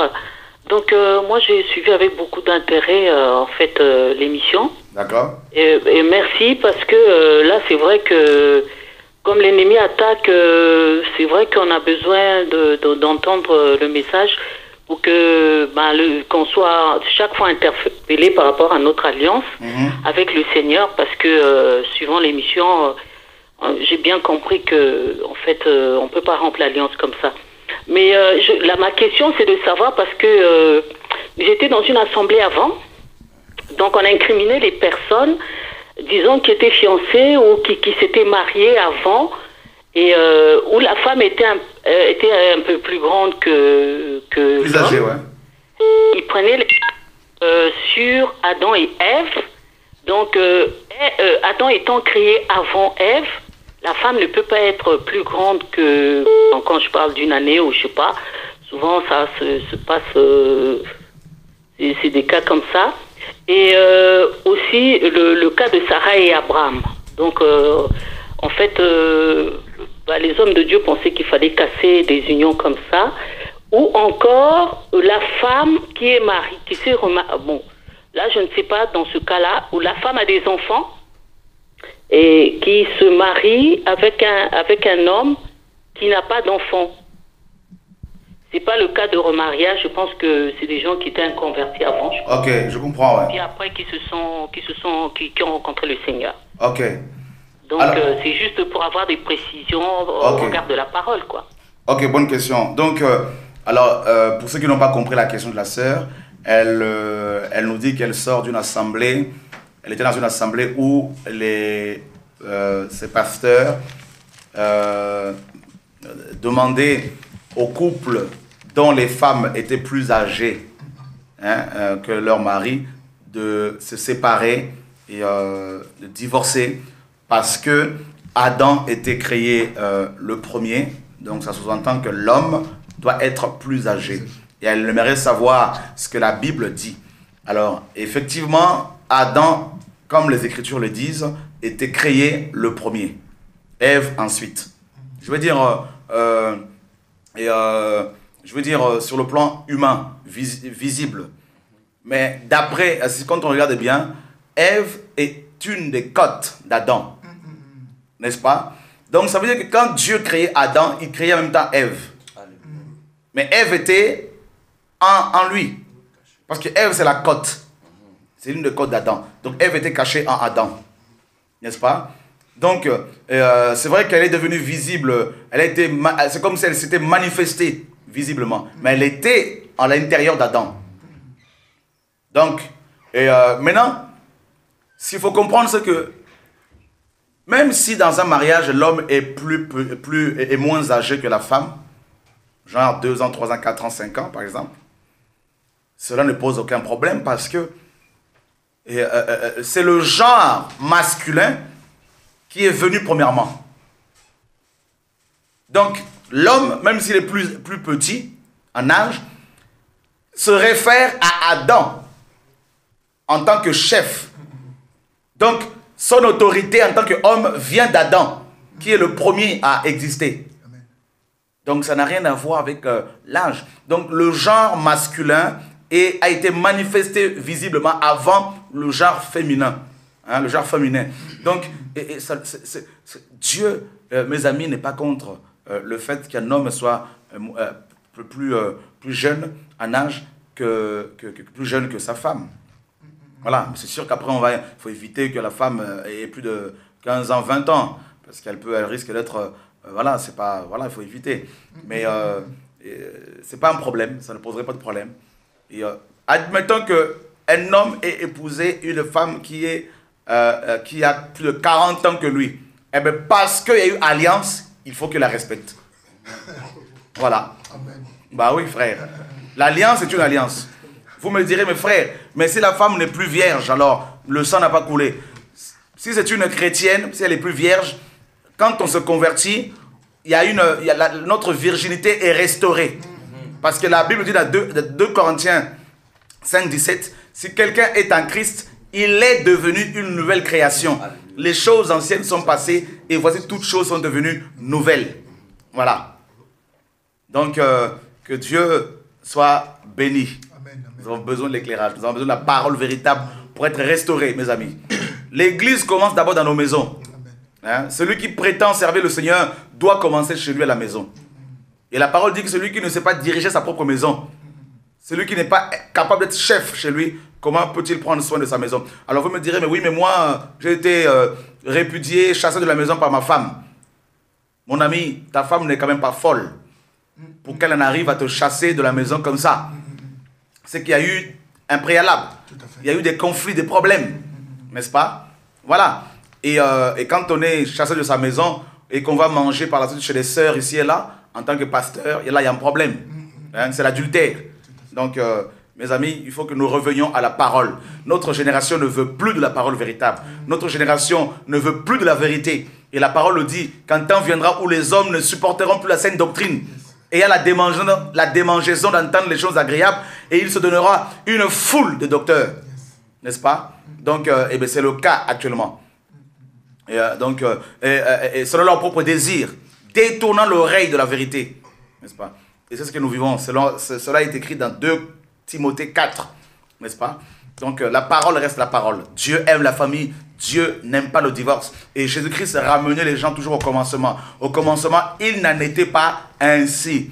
Et le pardon existe. Voilà. Celui qui ne veut pas pardonner aux autres, Dieu ne pourra pas non plus lui pardonner. Et nous sommes obligés de pardonner. La parole dit clairement, il faut pardonner. On ne peut pas dire qu'on n'est pas obligé. Dieu nous pardonne, pardonnons aussi aux hommes. Si vous ne pardonnez pas aux hommes, votre Père Céleste ne vous pardonnera pas non plus vos offenses. La parole nous dit. Voilà, frère. Donc, nous devons revenir à l'évangile pur. Voilà. Que Dieu soit béni. Oui, je crois qu'il y a des questions là-bas. Il n'y a pas de questions. Oui. Moi, j'ai une question. C'est par rapport à tout ce que tu as pu dire, par rapport à une personne qui s'est remariée et qui, on va dire, a écouté ce message et qui veut se repentir. Quelle est sa démarche? Il faudrait qu'il... s'il y a des enfants, s'il a eu des enfants, il y a des enfants, par exemple, dans son deuxième mariage, il faut qu'il va en prendre soin parce qu'il faut qu'il soit responsable. Maintenant, il faudrait qu'il restaure. Il faut qu'il, bien sûr, se sépare pour repartir avec sa première épouse ou son premier époux. Bien sûr. C'est pas moi qui le dis, il faut restaurer. Voilà. Sinon, la personne reste célibataire. Voilà. Mais l'apôtre, s'agissant par exemple d'une personne qui entend ce message et que la personne, à l'instant où la personne écoute le message, est soi-disant mariée est dans une position de polygamie avec 2 femmes, mais ne veut remettre sa vie en règle. Quelle est la solution, les conseils à donner à cette personne? Voilà. Alors, il y en a qui vont dire Abraham était polygame, Salomon a eu 700 femmes officielles et 300 concubines. Et la Bible nous dit dans le livre de Romains, justement, chapitre 5. Dans Romains, chapitre 5, nous lisons le verset 13. Car jusqu'à la loi, le péché était dans le monde. Or, le péché n'est pas imputé quand il n'y a point de loi. Le verset 20. Or, la loi est intervenue pour que l'offense abonde. Mais là où le péché a abondé, la grâce a surabondé. Un autre passage dans Romains chapitre 7. Nous lisons le verset 7. Que dirons-nous donc? La loi est-elle péché? Loin de là. Mais je n'ai connu le péché que par la loi. Car je n'aurais pas connu la convoitise si la loi n'avait pas dit tu ne convoiteras point. Voilà. Donc, de la chute d'Adam jusqu'à la promulgation de la loi mosaïque sur le mont Sinaï, dans Exode 19, le péché était dans le monde, mais il n'était pas imputé aux hommes. Ça veut dire que, à part quelques personnes comme les gens de Sodome et Gomorrhe, à l'époque de Noé notamment, quand Dieu a envoyé des messagers, là, parce qu'ils ne voulaient pas se repentir, Dieu les a jugés. Mais sinon, tant que la loi n'était pas révélée, le péché n'était pas imputé aux hommes. Donc Dieu ne pouvait pas les condamner. Mais quand la loi fut donnée à Moïse, la loi a amené de l'ordre. Et la loi dit, tu ne convoiteras point. Et quand Jésus-Christ, la loi parfaite s'est incarnée, il a dit dans Matthieu chapitre 5, ceci. Christ est la loi parfaite, Christ est la parole de Dieu. Et dans Matthieu chapitre 5, il dit ceci, verset 27. Vous avez appris qu'il a été dit. Vous avez appris qu'il a été dit. Par Moïse, les anciens. Tu ne commettras point d'adultère. Mais moi, je vous dis que quiconque regarde une femme pour la convoiter a déjà commis un adultère avec elle dans son cœur. Waouh! Christ a rehaussé la barre. Parce que maintenant, nous avons le Saint-Esprit pour pouvoir résister. Il dit, si tu regardes seulement pour la convoiter, la désirer dans ton cœur, il y a l'adultère. Et si tu tombes, tu meurs comme ça, ce n'est pas le ciel qui t'attend. Et il dit également, plus loin, verset 31, il a été dit que celui qui répudie sa femme lui donne une lettre de divorce. Mais moi, je vous dis que celui qui répudie sa femme, sauf pour cause d'infidélité, l'expose à devenir adultère. On a vu, il faut qu'il y ait l'infidélité, mais il faut respecter Matthieu 18, 15 à 17. l'expose à devenir adultère et que celui qui épouse une femme répudiée commet un adultère. Donc, si une femme, les choses sont claires, tu es marié, tu divorces avec ta femme, tu épouses une autre femme, tu as des enfants avec cette femme-là, tu es dans l'adultère. Si tu te repens, tu dois restaurer, restituer. Ah oui. Donc, les choses sont claires. Et Dieu est contre la polygamie. Donc, Jésus-Christ a dit clairement, vous voyez, donc il dit clairement que, il n'a pas parlé de 2 femmes, 3 femmes, 4 hommes, tout ça. Il parle d'un homme et d'une femme. Donc, et la polygamie est prohibée. La polygamie était permise, n'est-ce pas, à l'époque des patriarches, notamment sous Moïse, Abraham. Mais Christ, mes amis, a restauré les choses. Amen. Il nous a ramenés à l'époque d'avant la chute. C'est ça le principe de la croix. La croix, c'est nous sommes, grâce à la croix, grâce à la mort et l'expiation de Christ, nous sommes repartis au commencement. Amen. Dans Genèse là-bas. N'est-ce pas? Amen. Nous avons retrouvé l'éternité, la vie éternelle, par la foi en Jésus-Christ. Voilà. Vous pouvez poser votre question. Oui, bonsoir frère. Bonjour. Allô? Oui, nous vous écoutons. Oui, ma question est la suivante, disons concernant le mariage. Certes, la Bible nous dit l'homme à unir, Dieu a uni l'homme et la femme pour qu'ils puissent vivre ensemble.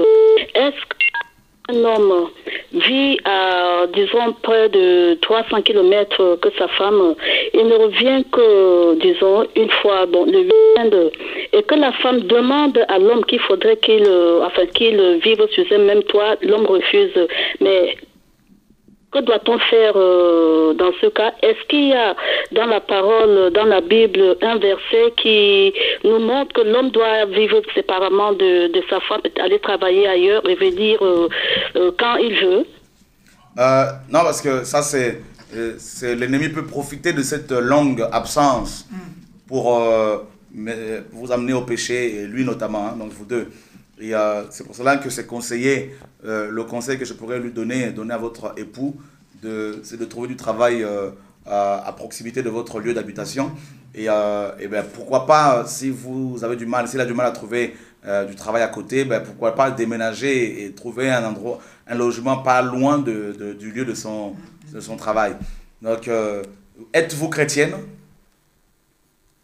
Oui, enfin, moi je suis chrétienne. Et lui? Bref, c'est le cas de mon époux. Bon, il a possibilité de trouver un logement pour qu'on puisse vivre vraiment ensemble. Mais lui, il tient tête quoi. Il est chrétien ou pas? Chrétien, non. Ok. Donc dans ce cas-là, bah, il faudrait prier pour que le Seigneur puisse le toucher. Et c'est possible, hein, avec la prière, on peut vivre la gloire de Dieu. J'y crois. Voilà, amen. Que Dieu vous soutienne. Je vous remercie. Voilà, mes amis, que Dieu soit béni. Bon courage en tout cas. Je crois qu'on a fini notre émission. Et nous osons croire que vous avez été éclairés et que cette vidéo sera diffusée massivement afin que les frères et sœurs soient éclairés. Et comme nous disons, nous ne voulons pas condamner qui que ce soit. Si ce message vous a condamné, ce n'est pas notre objectif. Et alors dans ce cas-là, cherchez la face du Seigneur pour qu'il vous éclaire. Mais Dieu est saint et il reviendra chercher une église sainte. Que Dieu nous garde, que Dieu vous bénisse, mes amis. À bientôt au nom de Jésus-Christ de Nazareth. Au revoir.